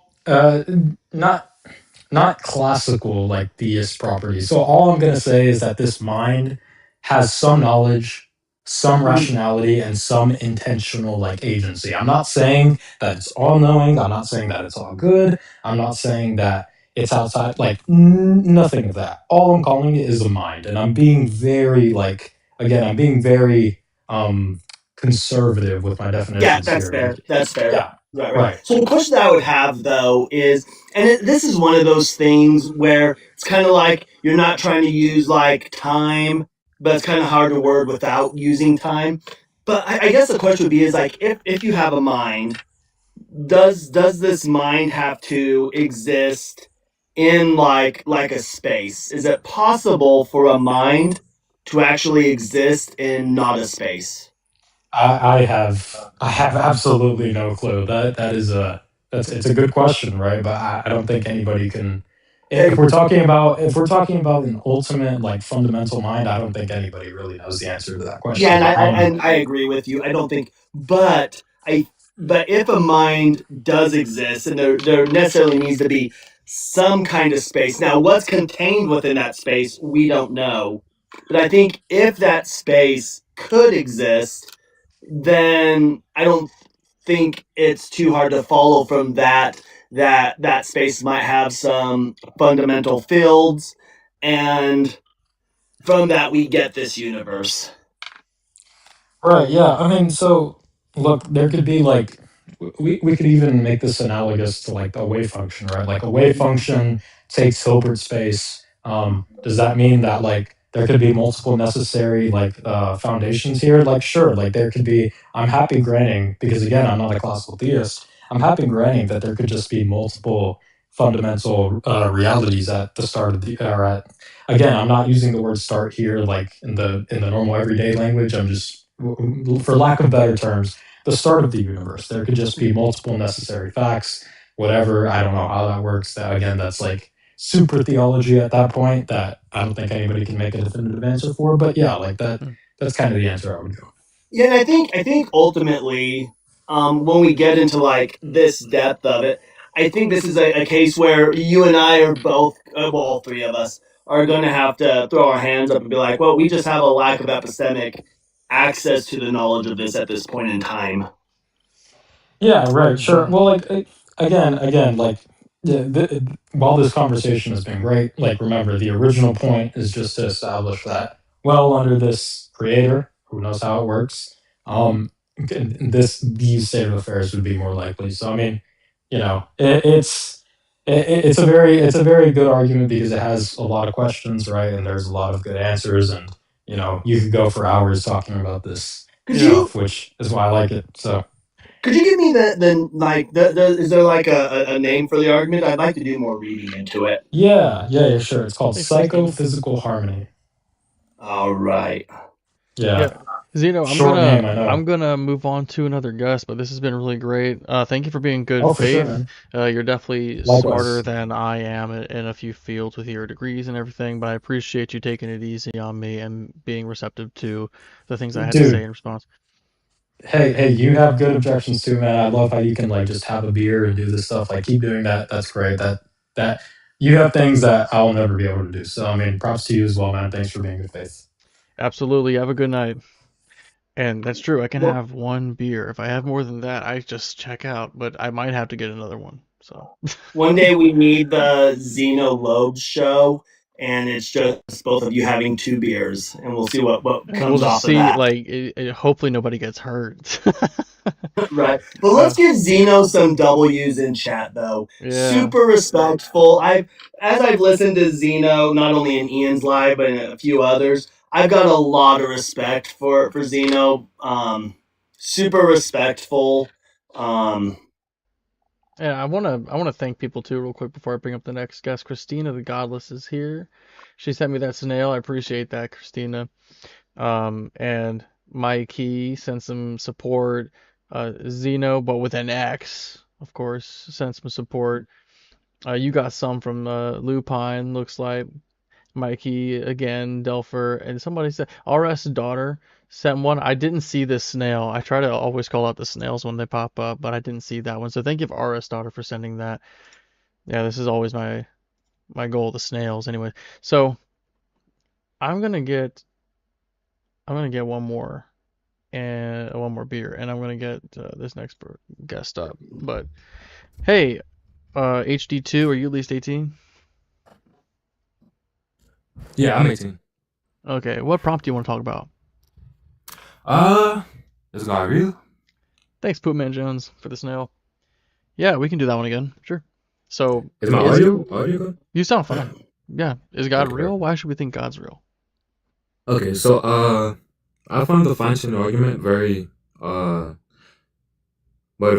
towards holding the claim that there is a God. I think it's a very well thought, well presented argument.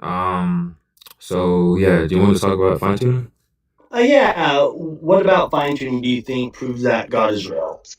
Yeah, so I just be making some type of likelihood claim, like in some type of Bayesian sense. So I just say that fine-tuning is the type of thing that's more predicted under theism than it is under naturalism, and that we have reasons to believe there isn't really symmetry between their explanatory powers given certain explanatory virtues. So I think that to start, I guess we just have to talk about whatever y'all feel for the initial claim. So the core claim about fine-tuning is that the initial constants can be different. Now, do y'all have reasons to believe that that's not the case, or is that fine right there? So I don't know whether they could or that they couldn't. All I know is that they are the way that they are, and they support life. Yeah, but it's more explanatory. It's more explanatory virtue to say that we can posit if it is the case that we can theoretically assign different initial conditions and that these are possible, then to make the claim that they're brute simply just drags away any explanatory force that they could possibly have. So it's a less parsimonious claim to say that they're not explained or that's some brute thing. So when I think about the constants being potentially different, I'm wondering like, well, in what way would they be different, and what would cause them to change? Now I would just be completely speculating. So I could say, well, if they were different, then they could be different, infinitely different. Like they could have gone through an infinite cycle of different values for instance, and we would find ourselves in whatever iteration of those we can possibly exist in, if that makes Yeah. sense. Yeah, so first, if we're starting with the empirical claim that the fine-tuning constants are definitely finite, and then you're trying to apply some infinite probability space over that data, then the actual probability distribution would equal to zero, meaning that we have no reasons to think that there is a positive correlation to us actually finding ourselves in the world that has these finite constants because they're measuring it over infinite probability space, right? So literally imagine having a finite amount of conditions, and then imagine applying that to an infinite amount of space or probability space. How often do you think you'd come about something that's finite in a set in an infinite probability space, right? Let's say you're walking around in an infinite universe, infinite space, just infinite, there's no boundaries, and you're looking for conditions that are finite. What do you think the actual measurable outcome you'd have to say that these things have been observed, or we managed to come across them? I imagine like if as long as the conditions are nomologically possible, if you have infinite space, then you would eventually come across whatever it is you're looking for. But what's like the what's the point you're trying to get at here? I think I'm missing it. Yeah. So if you already agree with the premise that these constants or these conditions are definitely finite, right? And then you're saying that there's not necessarily some explanation for them. They're kind of brute, meaning that it's random in a sense. So the reason why we come Brute about wouldn't be on random, this, just to be clear. Like brute wouldn't have an explanation. no, brute. That's the same thing as saying random, by the way. Random is like an some effect without a dialect. cause, or an effect that has no direct correlation to the cause. Like if I were to Yeah. flick your ear and you turned into a butterfly, that would have been random. Or if I were to, Yeah, but or if depending you were on just the turned into a butterfly dialectic, without that, right? that would be random.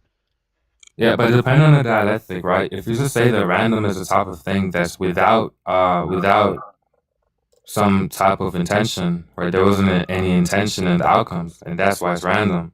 That actually just includes all claims and all possible definitions of I use any the word concept unguided other than being for that. intentionally. Whenever I'm having these discussions, I try to use the word unguided because I don't believe But in that like falls under actual brute. randomness. That falls under brute. And I have a quick question. What do you mean by like the constants? What are you meaning by the constants when you talk about those?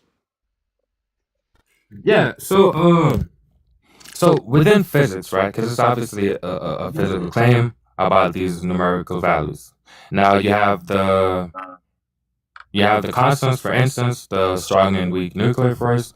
You have the strength of gravity, the cosmological constant. That controls the expansion of the universe. And if the constant itself were to be a tiny bit larger, then the universe expands too fast, leading to no galaxies. And if the constant were to be slightly smaller, then the universe would collapse.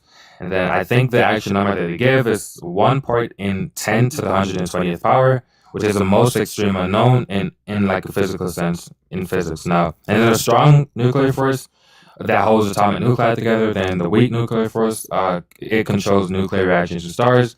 You have a lot of these constant initial entropy of the universe, the charge of electrons, the expansion rate after the Big Bang. These are just all the conditions that I'm not a physicist myself, but these are the type of things that they talk about when they talk about fine tuning because it is a physical concept. Have you I would considered? say that. Oh, go ahead, Cyber. This is your question. Yeah, You real follow quick. up. Yeah, I was gonna say when I think of the constants, though, I'm just thinking of like the fundamental fields. You know, like the electron field, the quark fields, the down quark fields, photons, gluons, the Higgs fields. That's what I'm thinking, and I don't think those could be any different. No, but we're specifically talking about in order for something like chemistry to be realized, there has to be some type of structure within the universe, right? And then the constants that we'd be talking about that allows for chemistry to even, to even be a thing. These are the things that we'd be talking about. These are the conditions we'd be talking about, right? So, for instance, if I were to ask you, what do you think the structure of the universe would have to be like, or the conditions of the universe in order for something like chemistry to occur?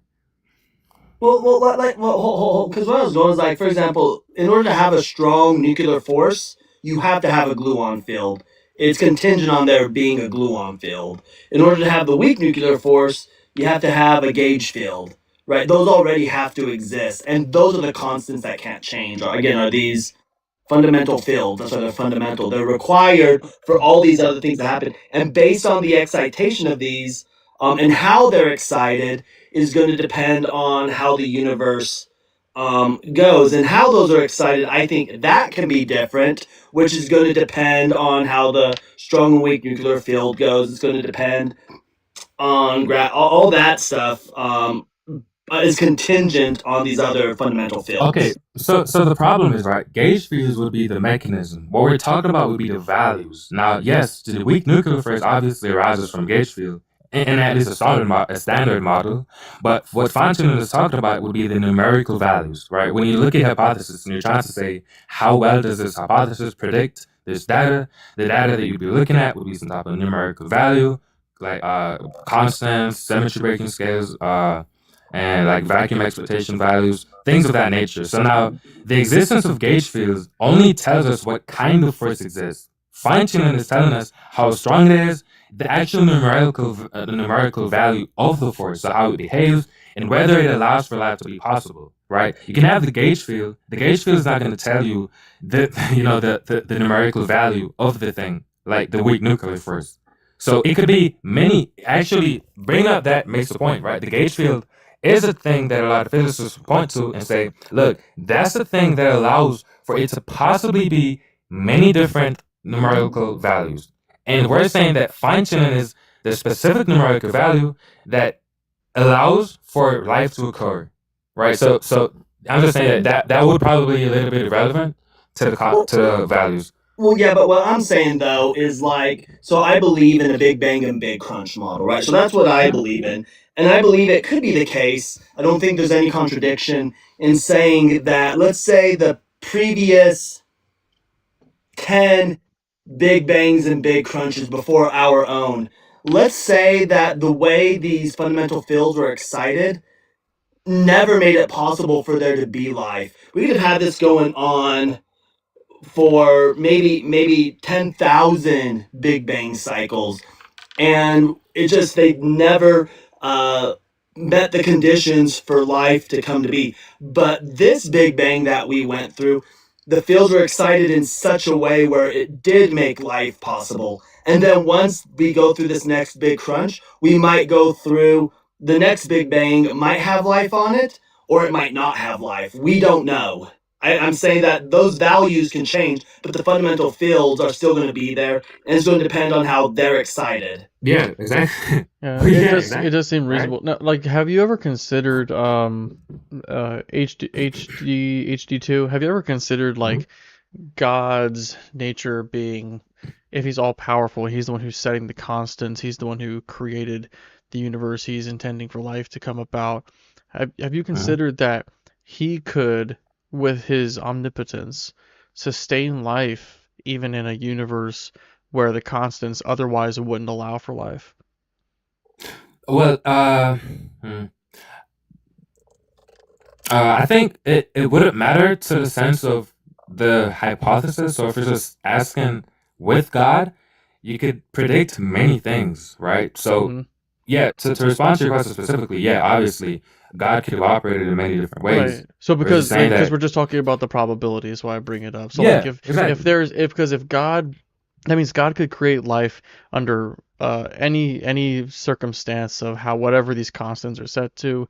He could make it so that the constants are one way and able to support life, or he can make it so that they were another way and unable to support life. I think that there is a finite number of ways that the constants could support life.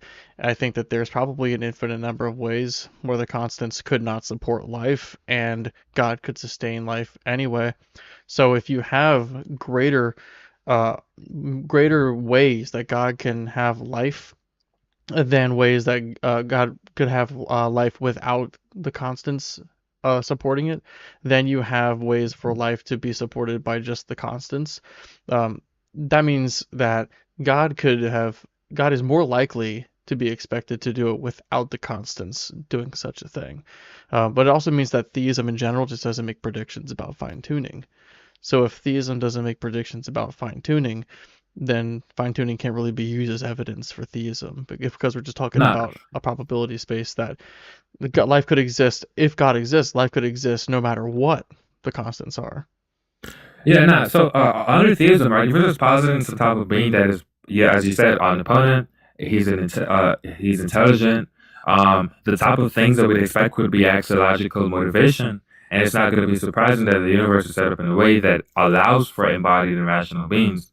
Now, the thing about it is, if a life-friendly universe fits naturally with a creator who values these type of things, then your point doesn't address the core claim. Because I always asking if in some probability distribution is going to be more likely, right?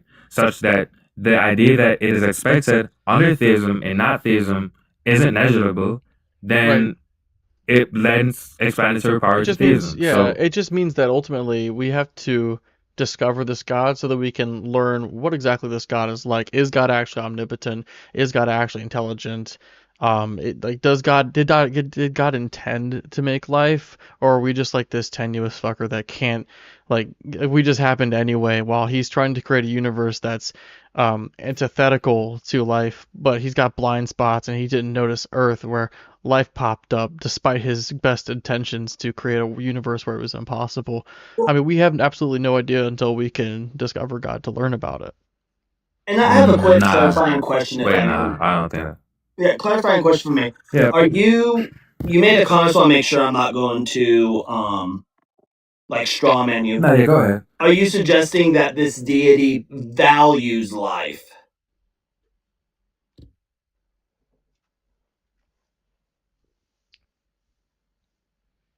My bad, I forgot I was muted. No, so in a sense, what we're saying is that, well, yeah, under classical theism, obviously, the view is that he holds some type of value to like rational beings, right? And then intrinsic us. So, Okay. So the thing about it is, all you're saying is someone intelligent would be axiologically motivated. We can just make analogies to say why it is the case that we expect a mind to be axiologically motivated or not. And I have more reasons to believe that any mind would be axiologically motivated in comparison to no mind, right? So I have no reasons to say that God is not, if there was supposed to be an intelligent being, that this intelligent being is not axiologically motivated. So if you have reasons to say that it is the case that it's more likely that they're not motivated in that sense, then I think that that's a less, parsimonious claim. I feel like my claims is more trivially true. You're holding that he is motivated to want to create life, correct? Yeah. So he's motivated to bring about the types of thing that we define as, for instance, consciousness, rationality, and just things of that nature. Yeah. Okay, and what are you defining as life? So the basic definition of life would just be, I guess, beings, right? Just beings, I guess. What's a being? So a being would just be, a being would just be defined in some sense like a set of properties that. How would you define being? That's a good question. Because it's an important question, because like if you define life the way that scientists define life, then it doesn't apply to God, because God doesn't fit our definition of life, like being like able to undergo evolution and reproduce and everything. So there's other things too, but none of our definitions actually apply to God. So like wherever you were headed seems like it would be better because it would include us and God. But if it doesn't, if beings existing, regardless of biology, is what is your definition, then God wouldn't need the constants to allow for biological life. What were you trying to say, Cyber? Yeah, and where I'm going is, because I'm not trying to lump God into this, but essentially where I'm going, cut to where I'm going, is that it seems like, depending on how you're going to define as a being, it seems that if this God is motivated to create life, well, he's only created life that we know of on this planet Earth. And we have this huge solar system that we live in that has no life. And it seems like, once we get outside the Goldilocks zone, God could have just said, okay, we're ending creation there. There's no need to see beyond that. But he did create beyond that. And I think that when we take the universe, not only our solar system, not only our galaxy, but the total universe that we can see, I just don't think that we have the evidence to show that this God is motivated to create beings. So that claim, I've heard it a lot of times. I just find it to be, I guess it's not really responsive, right? Because all you're saying is that this is the type of thing that is occurring, and for its occurrence itself would be the thing that we're saying is so basically under like a naturalistic hypothesis, unlikely, right? So even if you had one person that's alive, we're just saying that the constants and the conditions, right, that allows for that type of thing to occur, these would just be super unlikely because they're finite values, right? And if you're presenting in infinite probability space, then finite values literally equals to zero in the sense of them occurring. What I think what Cyber's trying to get at here is that, like, if God is motivated to create because he wants life to exist, he sort of overcreated it in a really huge way. He's got all this unnecessary crust that could be cut off for the sandwich, right? Like, he wants the good stuff in the middle. The crust for life in the sandwich of the universe, it's mostly crust. He could have made it so that it's mostly good stuff and or even all good stuff and no crust, where life is just exactly where he wants it to be. He could sustain it himself with no extra effort than he would have been doing under this circumstance. Mm-hmm. So I mean, for instance, in classical theism, right? We're not just saying that God creates only for life. We're just making some prediction for life. But under classical theism, they're just gonna hold to a type of view where they say God has reasons to create good things. Now, good things are not only defined by life. We're just taking one of the things that God would be astrologically motivated to create, and we're saying when you compare this thing that's expressed under the hypothesis, it is more expected than under the naturalist hypothesis, right? So even you can talk about all this necessary things in regards to life. It doesn't matter because we're just saying that a part of the thing that God creates would be life, and we have reasons to expect that type of being would create for life under in comparison to a view that there's no God. The thing about like creating good things is, so that's going to be like a value judgment. So as human beings, we're going to think that certain things are good, but from God's purview, it seems like he would have a completely different understanding as to what a good thing is. And whatever God creates on purpose, I imagine he would say is a good thing. So if there was nothing in the universe that we thought was good, it would still follow that God creates good things because he's just creating what he wants to create. And since he succeeded in creating what he wanted to create, that would be good from his perspective. But from our perspective, it would be like a world that's like terrible for us. Maybe human suffering is good in God's opinion, but obviously if we're the humans, we can't possibly see it that way. So I don't know that it really adds anything to say that God creates good things. Well, I think so what we mean by good here is simply, like for instance, we're just talking about things that are flourishing or ordered or intelligible or perfective of a nature. So if the thing is perfective of a nature, then that's what we mean by good. So that's going to be an objective model to talk about good. So it's not really normative in the sense that you're thinking about. Did you say perfective over nature? Perfective of a nature, right? So that means fulfillment of being or fulfillment of the mode of being. That's what we mean by good. It's not really normative. Well, but these, just real quick, the issue that I think we run into though is like when we take a look on Earth, this planet that seems to have the only life. I believe that outside there is more life, but we can't observe that. That's just a speculation. But our Earth has gone through so many mass extinction events. It seems like that this creation that was created seems to want to unalive everything that exists on it. And it's just through the process of evolution and adaptation that we're able to survive. And those that can't adapt do end up going extinct.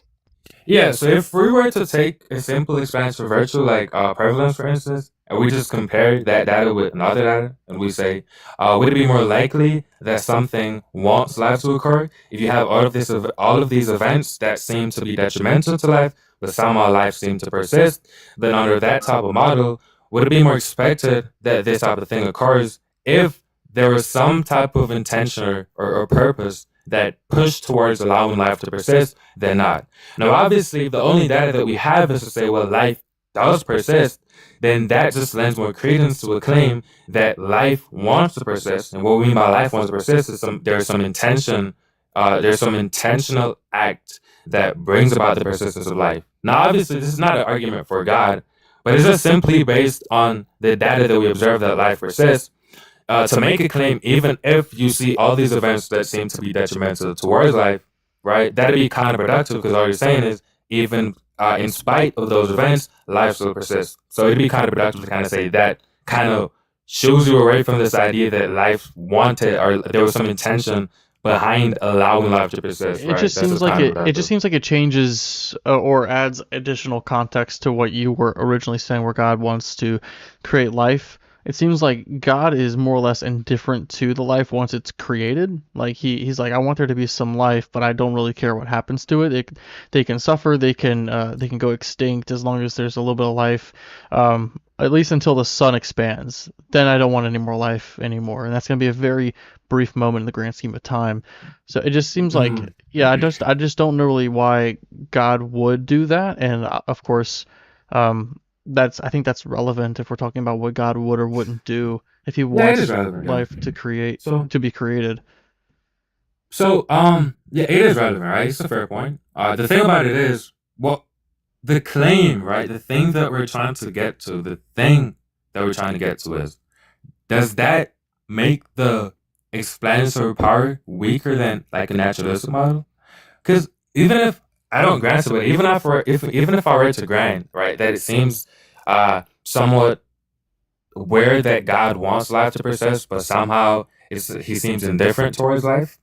Doesn't really matter because if all I'm saying is that under the hypothesis we expect for these conditions to allow for life because God has any inclination, any axiological motivation to allow for life, then even if God allowed for life and then a billion years later life ceases to exist, that still just it still lends credence to the hypothesis, right? So I think where we should probably get the conversation to is why you think that the mechanism which I'm describing isn't a thing that theism predicts, right? This idea that life came about because of these intentional structures, and Yeah. why naturalism is the type of thing that we would expect for life. Therefore, naturalism is more or has more explanatory power than theism. That's the type of argument that I'm making. Yeah, so one is that we don't know if the constants could have been different. We could have a hypothesis that could, but we don't know if they could be. We don't know the probability distribution. Yeah, The over yeah, but you want to be epistemically parsimonious when you're talking about these type of things, because to just posit that it is brute would be making a more making a claim that just seems more positive as they should be, that you're making something that needs more justification than simply saying, well, it is possible that it could have been different. It is far more parsimonious than saying, nah, this could have not been different. It's the way it is because it's the way it is. That has no explanatory power No, whatsoever. it's more what Cyber's saying is actually more parsimonious because it's not that we're saying that these things are brute. We're saying we don't know whether or not they're brute. We're accepting the possibility that they could be just consistent and permanent the way that they are. They could be unchanging, and we don't really have a way to determine whether they are or that they aren't. Now, if they aren't, then there's all sorts of this is kind of back to the beginning of the conversation, where I and Cyber actually both made a similar notion where we could have these things infinitely changing and we just exist while they allow us to, and we stop existing when they don't. Just like even with the constants set the way that they are, we didn't exist for the majority of the universe. Of the universe's history, and we won't exist for the rest of it, most likely. Right after the sun expands, life as we know it probably won't emerge for the duration, the remaining duration of the universe. But like if these constants change, or if there's a cyclical like big bounce with a big bang and the big crunch at infinitum, then it allows for that, and it doesn't really get us to God specifically. God is definitely something that we could consider in the possibilities, but I don't know how we could prove any one of these over the other until the science catches up with the philosophy. Because Well, the and we don't philosophy is have so any, based on perfect. the science. and we So don't have anything to compare it to. yeah. That's it. So this is actually this is a popular objection, right? And it's been dealt with. But I think it's my favorite objection because it makes a lot of sense. It seems very intuitive that we didn't exist for a majority of the history of the universe, and we're probably not going to exist for the remainder of the universe in the future, or whatever, right? Now, the thing is, it is counterproductive as an objection towards fine tuning because it kind of concedes to the premise of fine tuning, right? So you're implicitly agreeing that we exist only while conditions allow for us to exist. Now that is the claim that fine tuning is making. Now, for fine tuning as an argument to be objected to, you have to find some type of defeater. But if you're describing fine tuning by saying that life requires extremely specific conditions, and if the sun expands to this level, life probably would cease to exist. Therefore, the sun has to be in this specific way for life to exist. Therefore, there's a finite value where life can exist. Now, in those conditions are rare. So you're kind of, so I get the point. It is intuitive, but it's not really an objection because it's really just a definition of fine tuning. It's really just restating fine tuning and agreeing with the core premise.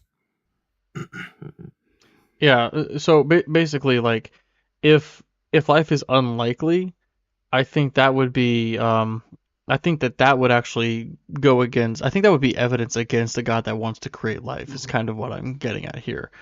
Like if life was the intention, then we would see a wide range of constants for them for life to come into existence, or maybe every constant would allow it.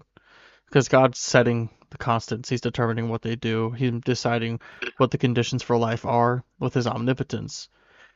Since the conditions are narrow, I think we get exactly what we would expect from naturalism, where it's very unlikely to happen. But since it's unlikely, it's not impossible. We see it happen, at least here on Earth. So far, nowhere else. I'd be surprised if it was nowhere else, but so far, this is the only place we found it, and I think that's that's like very expected under a naturalistic hypothesis. Now we've got so many, like you were kind of alluding to, we've got a lot of planets, we've got a lot of stars that support the planets, and I think that if you have one example I give sometimes is like a target on the floor and marbles being rolled towards it.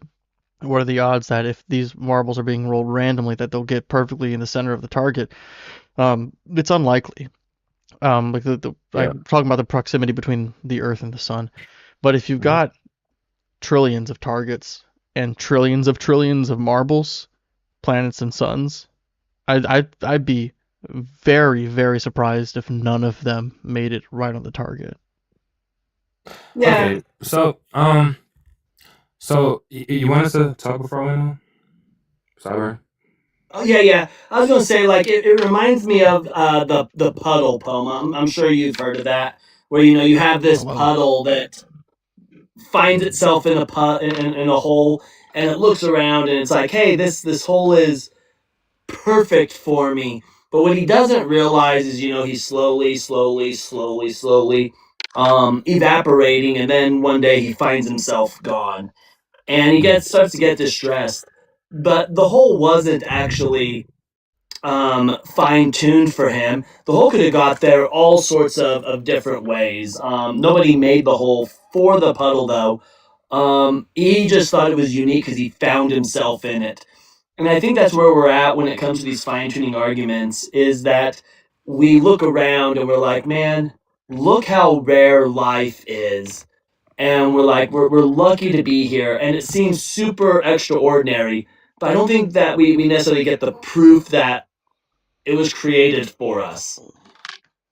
Okay, so to respond to the first one, right? And let me try to give it back to you to see if I got it right, right?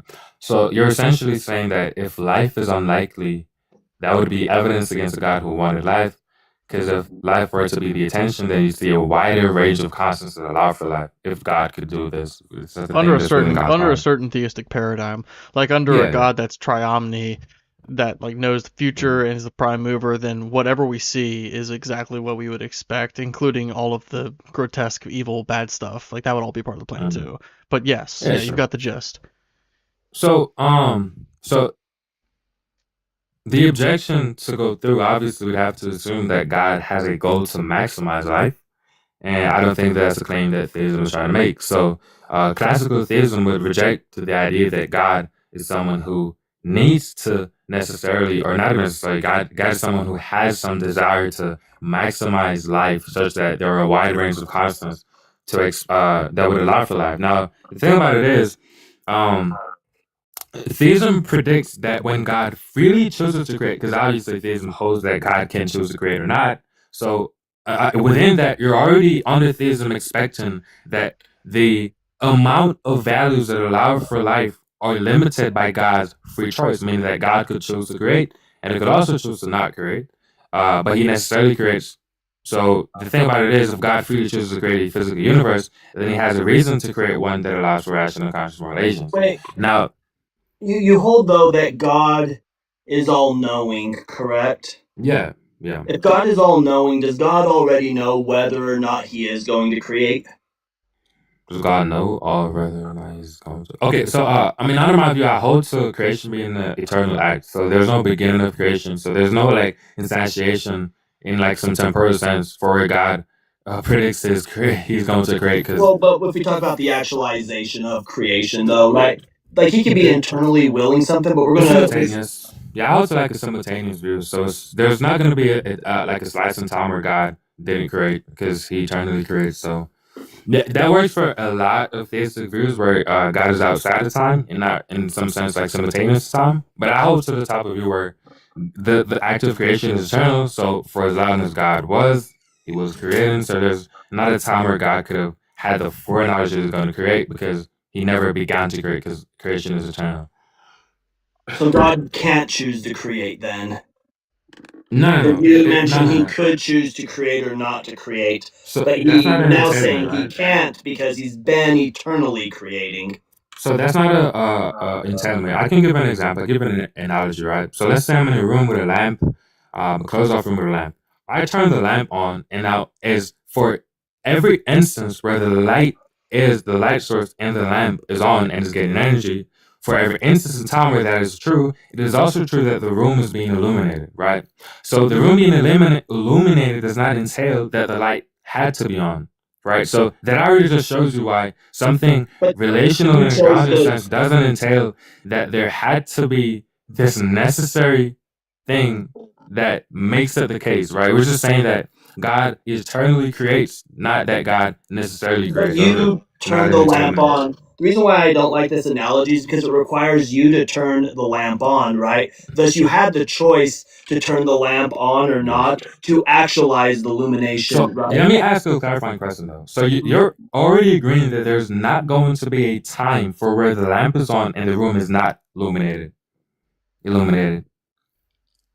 I say that again real quick. Yeah, so you're already agreeing that for every instance where the lamp is on, right, that the room is also illuminated, right? It's simultaneous, right? There's not going to be an instance where the light is on and the room is not illuminated, correct? Oh yeah, I would agree with that. Where the contention comes be is you making the choice to turn the light on. I would consider the light being turned on the actualizing of the universe, right? The light being turned on hasn't been eternally willed. Well, no. So look, what you've already agreed with is that a simultaneous grounding of a relation does not entail necessity. So actually, you're landing to my point because you're actually saying, right, it didn't have to be actualized, but for as long as it was actualized, there's this thing that was in effect that for as long as it was actualized, it was in effect, right? So actualization of an effect doesn't entail the necessity of the effects. No, you're so where the contention is the light being turned on is the actualizing of the light, right? Likewise, that's be equivalent to like the actualizing of the universe.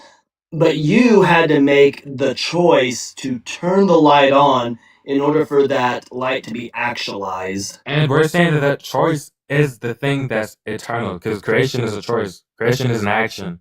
We're saying that God's action never, for as long as God was, He was creating, right? There's no entailment of necessity within that. So he was That's just trivially actualizing. true. That's So just he was. trivially true. So he was actualizing the universe. Yeah.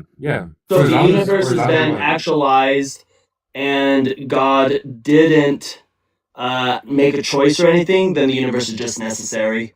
No, He made it. He made it. Yeah. So, do you know a lot about ground relations? A little bit. Okay, yeah. So within a grounding relation, the idea about like a necessary contingent is simply that the modal flavor that we'll be referring to is that it is necessarily contingent in the sense that the thing that the effect comes from had to be the case, but the effect itself is still contingent on the cause being there. So the effect is relational in the sense of the effect is grounded within the cause. So just because there's an effect of a cause doesn't then entail the effect, because the cause didn't have to be. Right? The cause never had to happen.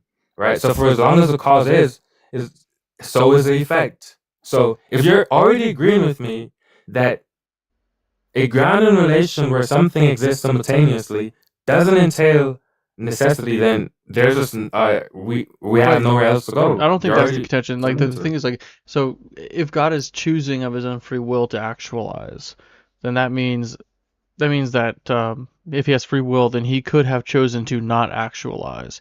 But if God is eternally actualizing, that means that He could not have chosen not to, because for all of eternity, He's actualizing it. Mm-hmm. Yeah. So So what I'll point out is there is a collapse of the modal distinctions, right? So the first distinction would be between God's existence and then His creative action. So we're saying that God's existence itself would be necessary and an optional, and then God's creative act would be free and optional. And then your contention is, well, if the action itself was always as with God, then how could the action be free and optional, right? Because it just seems to be the case that if it always existed, then it couldn't have failed to exist because it already existed, right? That's what you're saying? Basically, yeah. Yeah. So how you hash this out is we could also say that this is just not a logically entailment, right? It's just not logically entailed, right? But to be fair to you guys, do you have the logical entailment? Could you express it? The formal entailment for why if God eternally creates, that literally equals He necessarily creates, right? Why I is could that I could try to come up with one, unless Cyber, if you feel more equipped to do it, but I could try to think of one.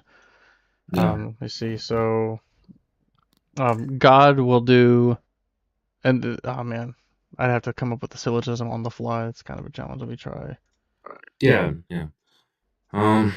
So, and you're saying it's a logical entailment, right? Yeah, I think I think that this would be logically entailed. So I'm gonna Okay. see if I can come up with a syllogism on the fly, but I might have to think about it because there's gonna be that's kind of a difficult thing to do. Let me see. God.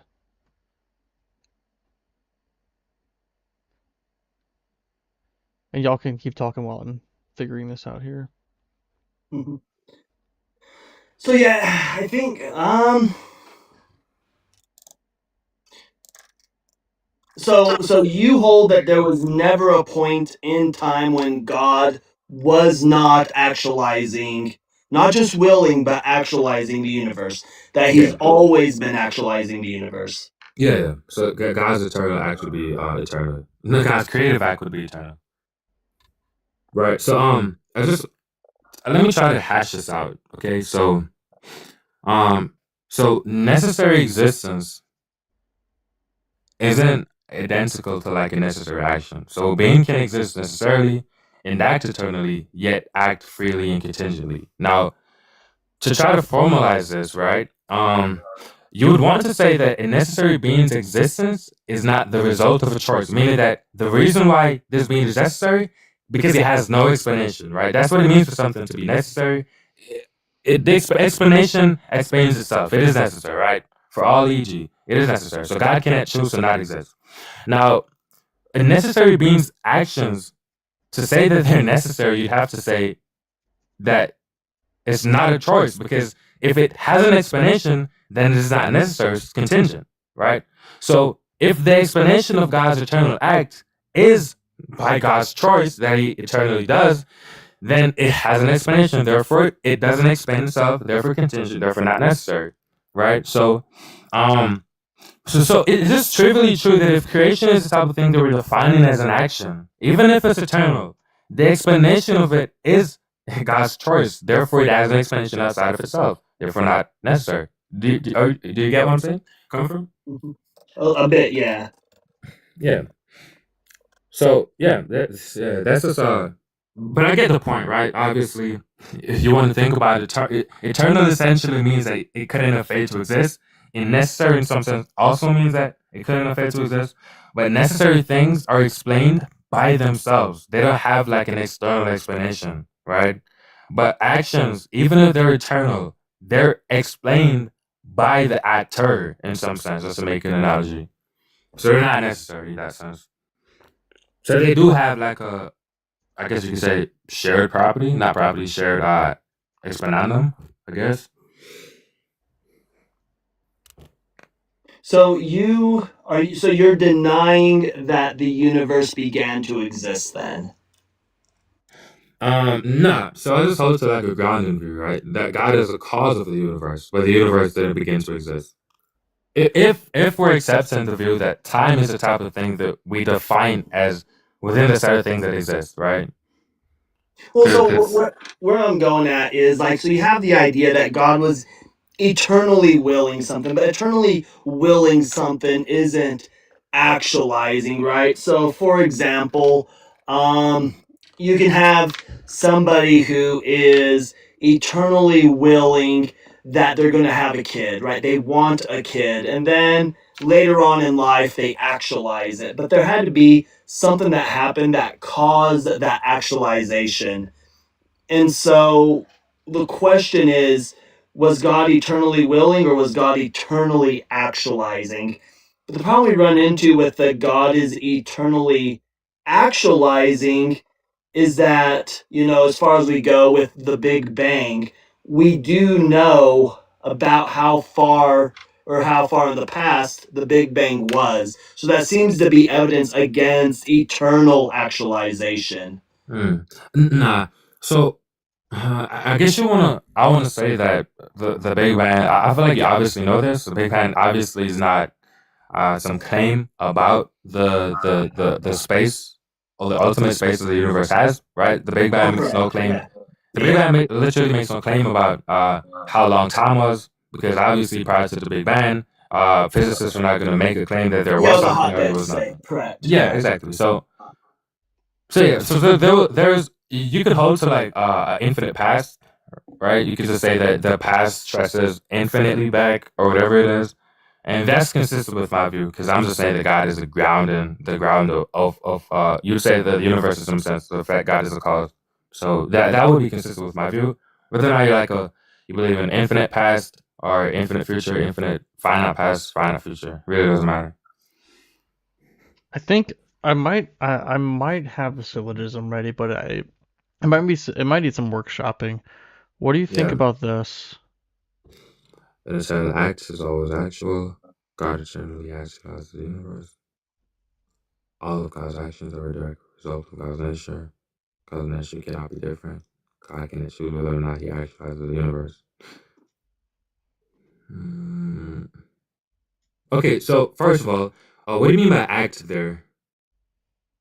Act is just actualizing.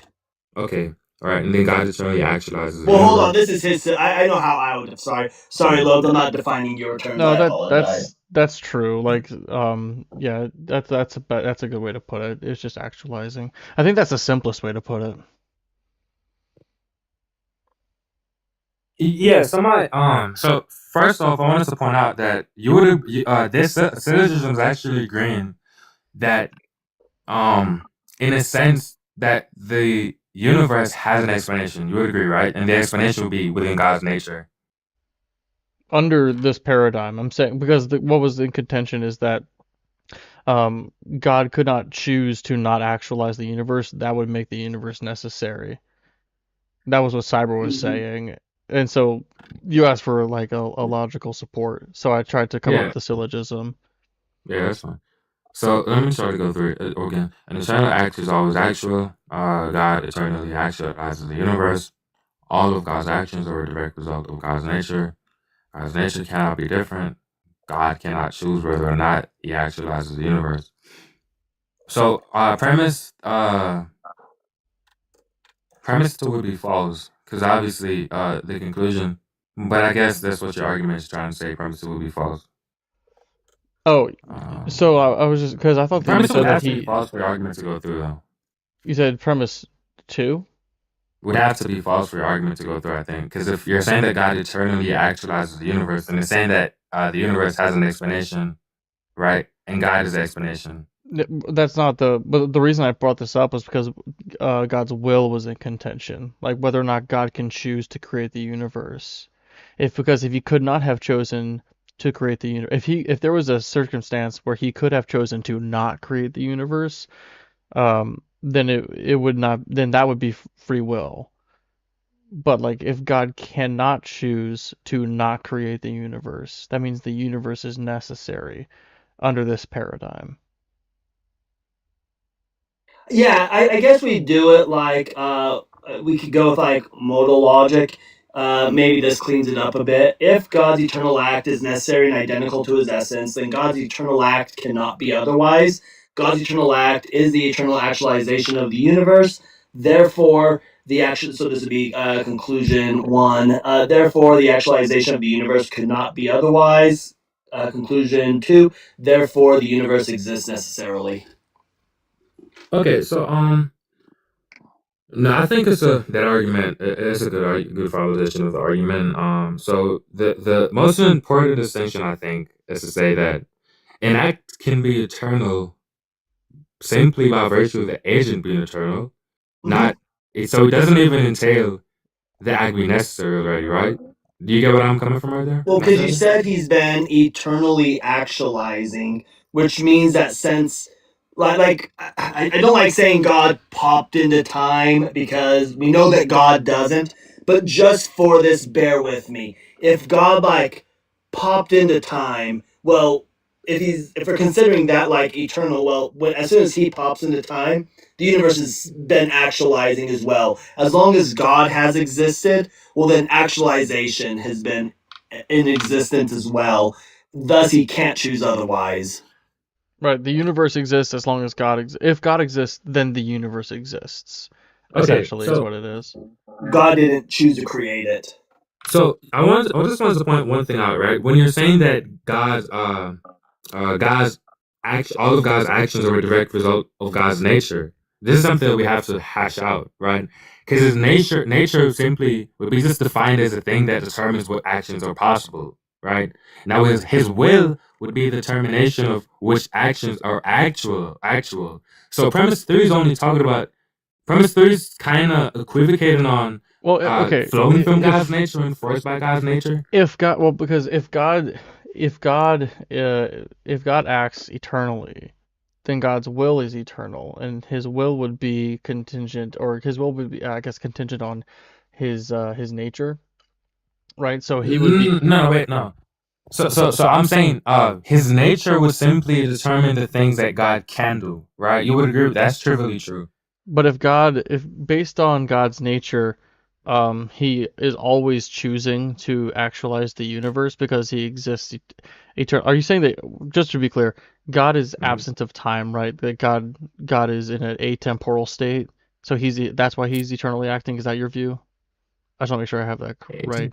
Uh, I have a quick This is something I've clarifying- always thought about. I don't know what it means to say that God is like atemporal, to be honest. But Yeah, that's right. Quick clarifying question, if I may. You hold to divine simplicity, right? I think I hold to a version of divine simplicity. I think I probably hold to a more naive type of formalization of divine simplicity. I don't think I'm gonna grant all the functional relations that like a regular classical theist would probably hold to.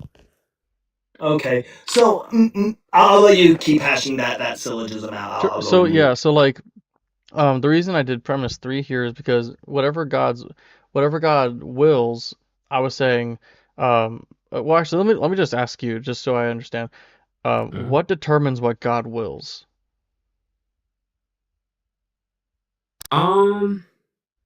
What determines what God wills?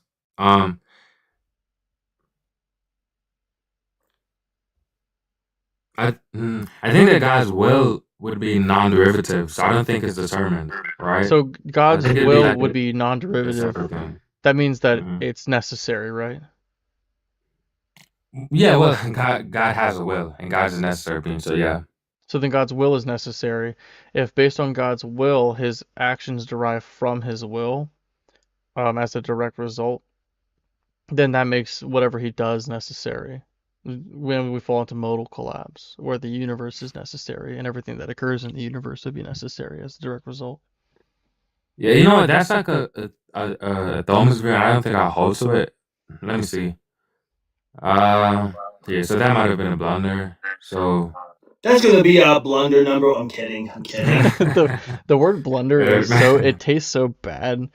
I never have heard somebody call the self blunder before. That's kind of funny. You know what? But W for Yeah, record. like, I'm yeah, sorry. really W, yeah. Do you want me to keep this up? Yeah, nah. I think I remember the premises. So first, I don't think that God's will is. I don't think God's will is not determined by necessity, even though God's nature is necessary. I think that God's nature determines what kind of actions are fitting, but not which actions God must perform. So, to talk about God's will, right? I think His will is free. So obviously, it was blunder to say that God's will is necessary because I think that God's nature determines what God can will. So, like, what is fitting, what's possible, what's non-contradictory to God's nature would be what God can will. Now, God's will determines what God actually wills, but that's from a state of multiple possibilities. So if you have multiple possibilities of what type of things God could actually will, then which goods God chooses to actualize would not be necessary. That would be contingent. Okay, so That makes God's will I think you contingent. were wrong when you said you did a blunder then, because I thought that what you said was coherent when you said that his will was necessary. So now if God's will is contingent because his will is free, I would ask, like, what is his will contingent on? Like, what determines, I'll just ask it again, like, what determines what God's will is? Yeah. So I think that God's nature determines what God can will. So I just think that the will itself would be like a free choice of, choosing one of these possibilities of what God can will. Well, So you want to hash it out by saying, for instance, that so Well, real quick, because I think you might be breaking into a heresy of breaking God into parts. Because divine simplicity would state that God's essence is equal to God's existence, is equal to God's intellect, is equal to God's will, is equal. So they're all they're all. I'm sorry, not equal to, is identical to. See, I blundered. I said is equal. So I blundered. So God's will, God's essence is God's existence, is God's intellect, is God's will, is identical to the powers. So they're all identical. You can't break them up into parts because then you commit a heresy. Okay, yeah. So this is probably a lot of people like to bring up, right? So a divine simplicity is saying that God is not composed of parts. You said that God's nature equals God's essence, and then God's essence equals God's existence. Now, people tend to misunderstand this to say that Yeah, yeah. So Identical. yeah. So people misunderstand it and think that it is trying to say that if God is simple, then God's will must be identical to his nature, so God's will would be necessary. That's just obvious false. God's will is identical to God, right? So because everything is God in God is identical to God, but the content of God's will wouldn't be identical to God. You'd just be saying that the content is a relation to creation, right? So the act of willing is identical to God, but the object of the will is not. You get what I'm saying right there? So you have something called like intrinsic or extrinsic divine acts, and intrinsic acts would be God's act of willing. That would be identical to God, but then God's like extrinsic denomination would be what God wills, and now that's not identical to God. So, and this is something that all divine people that uh hold to like a divine simplicity view would also agree with, right? We're not saying that Okay. Actually, what let me God ask wills you. would be identical to God. So God is all powerful. He's all knowing. He's eternal, and he has this free will. Meaning his will is contingent upon something. It's not necessary. Now, if God always comes to the correct conclusion because of his omniscience, then will he ever have an opportunity or even a possibility of coming to a conclusion that is not the best conclusion?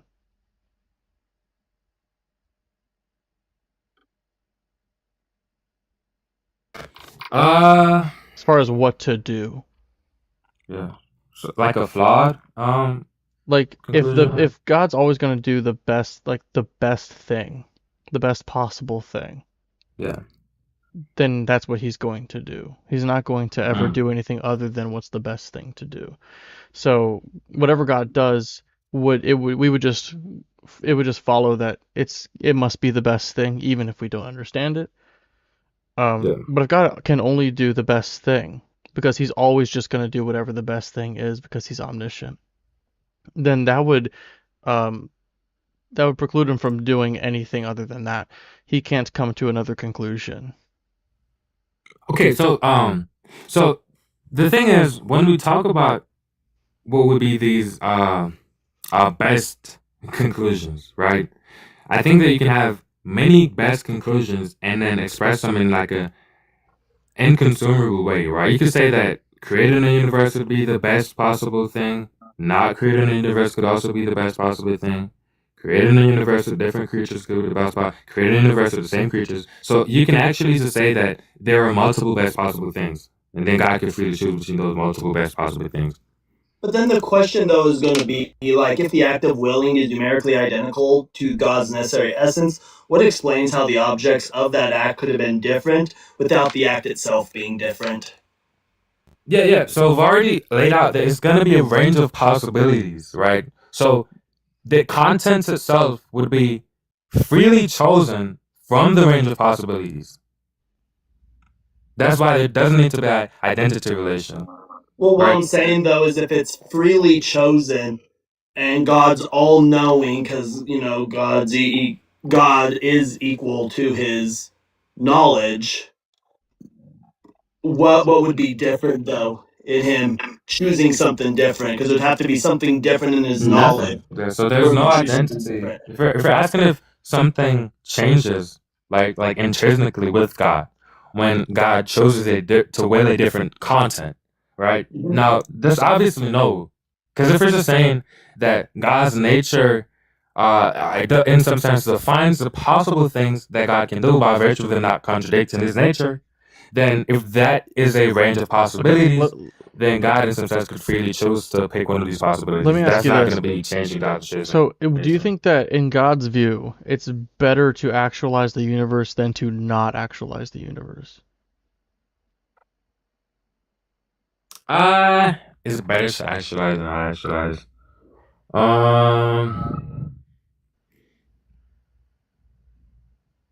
When we say better, are we saying some divine psychology type of sense, like because I'm thinking if God determined that it was better to not actualize the universe, then by actualizing the universe he would be acting irrationally.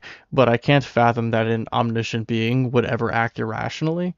So I could only conclude that if God is the omniscient creator of the universe, then it must be better, in at least his opinion, to create. Well, if he's omniscient, I guess it would just be true to create the universe or to actualize the universe because it's the eternal thing. Yeah. So if God deems it better to actualize the universe than to not actualize the universe, and he cannot act irrationally, that means God cannot determine. This is a much better syllogism if I were to formalize this. This is a way better way about going about it. Because this deals with the law of excluded middle. Yeah. I need to formalize this. Okay, so give me 1 second. Let me go hand this to some person. Yeah. What do you think, Cyber? Did I strike gold with this one? I think I need to write that one out. I think it's okay. Yeah. This is why I frippin' hate Thomas. I'm kidding. But no, seriously, I hate Thomas.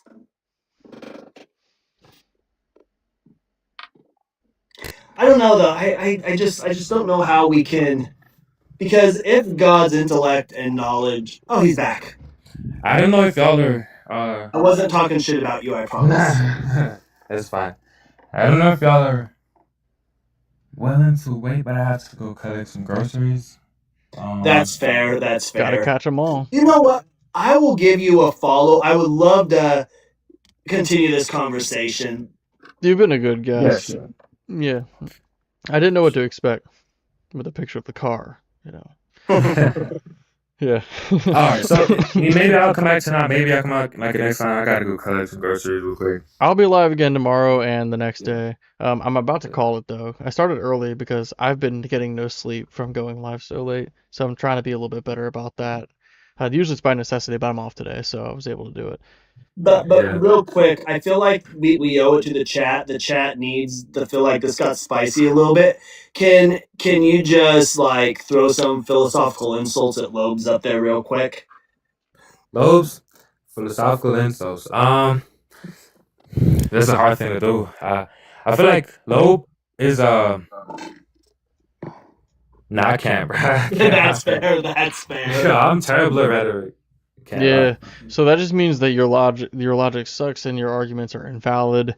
You can't, because I'm a perfectly logical being. You can't think of any way to undermine how logical I am. Thank W concession. God is not real. Damn. All right, I guess it's a concession. You're All clipped. Right, Your ass got clipped. Good night. Yeah, good night. Let's give some W's to HD2.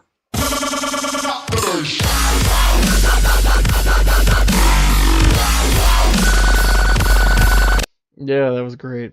I like that conversation. Now, whenever we have good conversations, Cyber, the viewership drops, but I don't even care. Like, because people who are invested in what's going on, like we are definitely really appreciating what's going on. And these types of conversations are rare. I feel like we had a good one with Zeno, and we had a good one with, oh god, HD2. Is that what his name was? It was like 3 characters. Yeah, HD2. Yeah.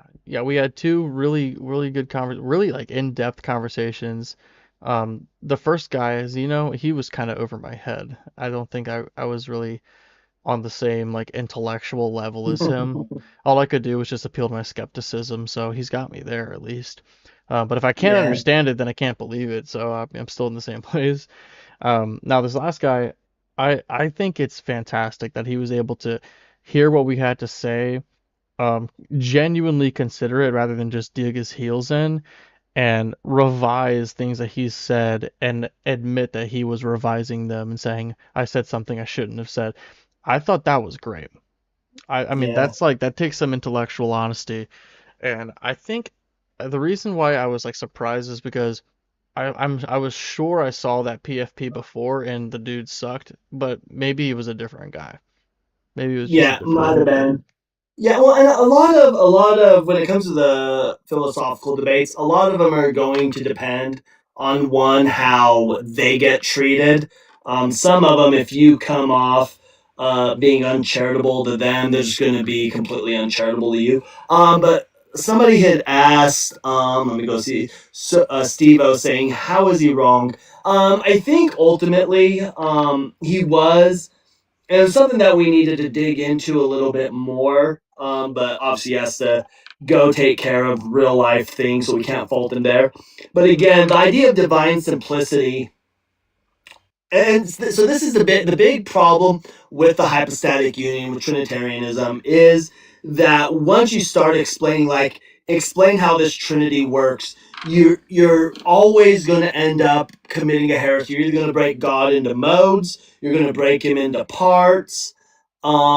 There's no, and so that's why a lot of them, when you try to actually like break it down, it's just going to be, it's the greatest mystery that we'll find out later on. Yeah. But if God's essence is identical to his existence, and his existence is identical to his intellect, identical to his will, identical to his power, to his goodness, to his knowledge, those big parts are going to be knowledge, intellect, his existence, essence, and will. If all those are identical, meaning they're the same, well, then I just don't see how God could choose to do something different because his knowledge and his existence and his goodness are identical. And like Loeb said, he's always going to choose to do the most good thing because that's part of his, that's identical to God.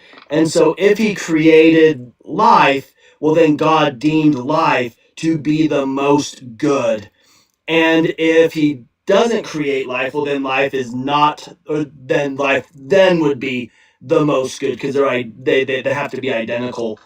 But then to say that life is all good because of God's goodness, his will has to be identical to his goodness.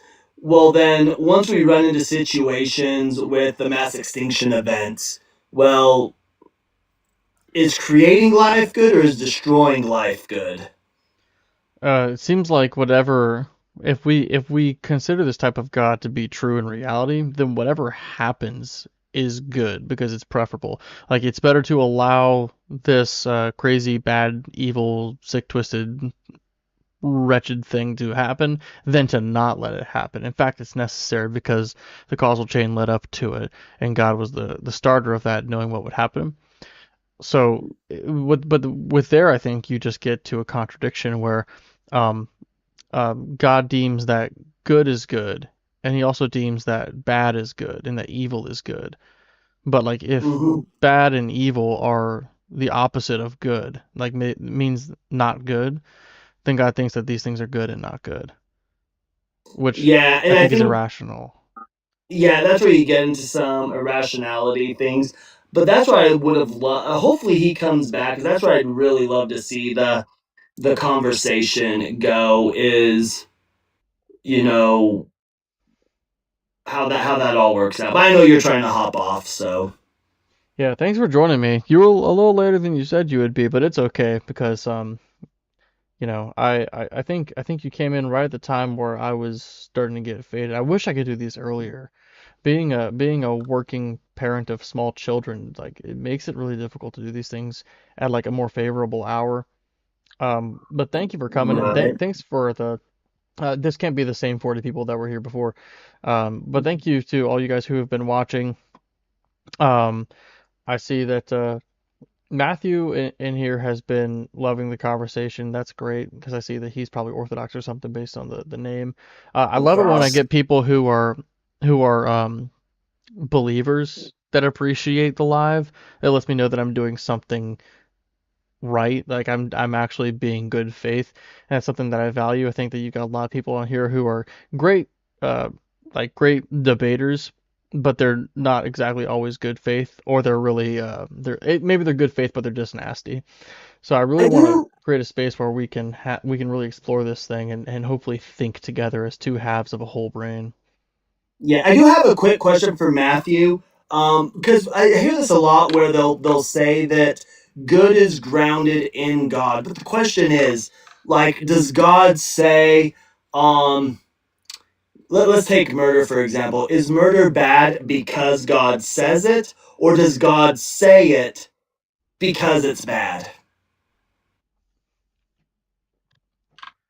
This is otherwise known as the urethra dilemma, right? hmm No, the urethra dilemma is what I had when I had kidney Right, stones. with the monsters.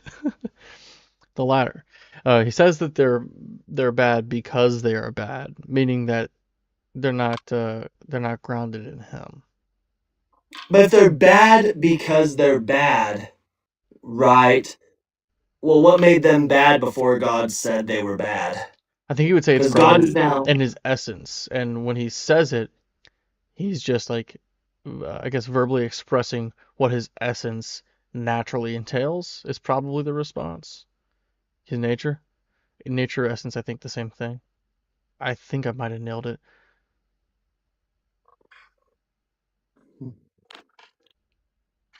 Yeah, but of course, like, then you get like what we were talking about with earlier with the causal chain that leads to a contradiction where like, um, it's better for him to create a universe where gratuitous suffering exists than to create a universe where gratuitous suffering is impossible. Gratuitous suffering is bad. Bad is good. Yeah. And I know the Orthodox, on their view of divine simplicity, is slightly different because I believe they separate out nature and essence. I think they have a variant of that in their belief. Yeah. Well, hey, again, thanks guys for joining. Let's see if we can do a raid here. Let me check.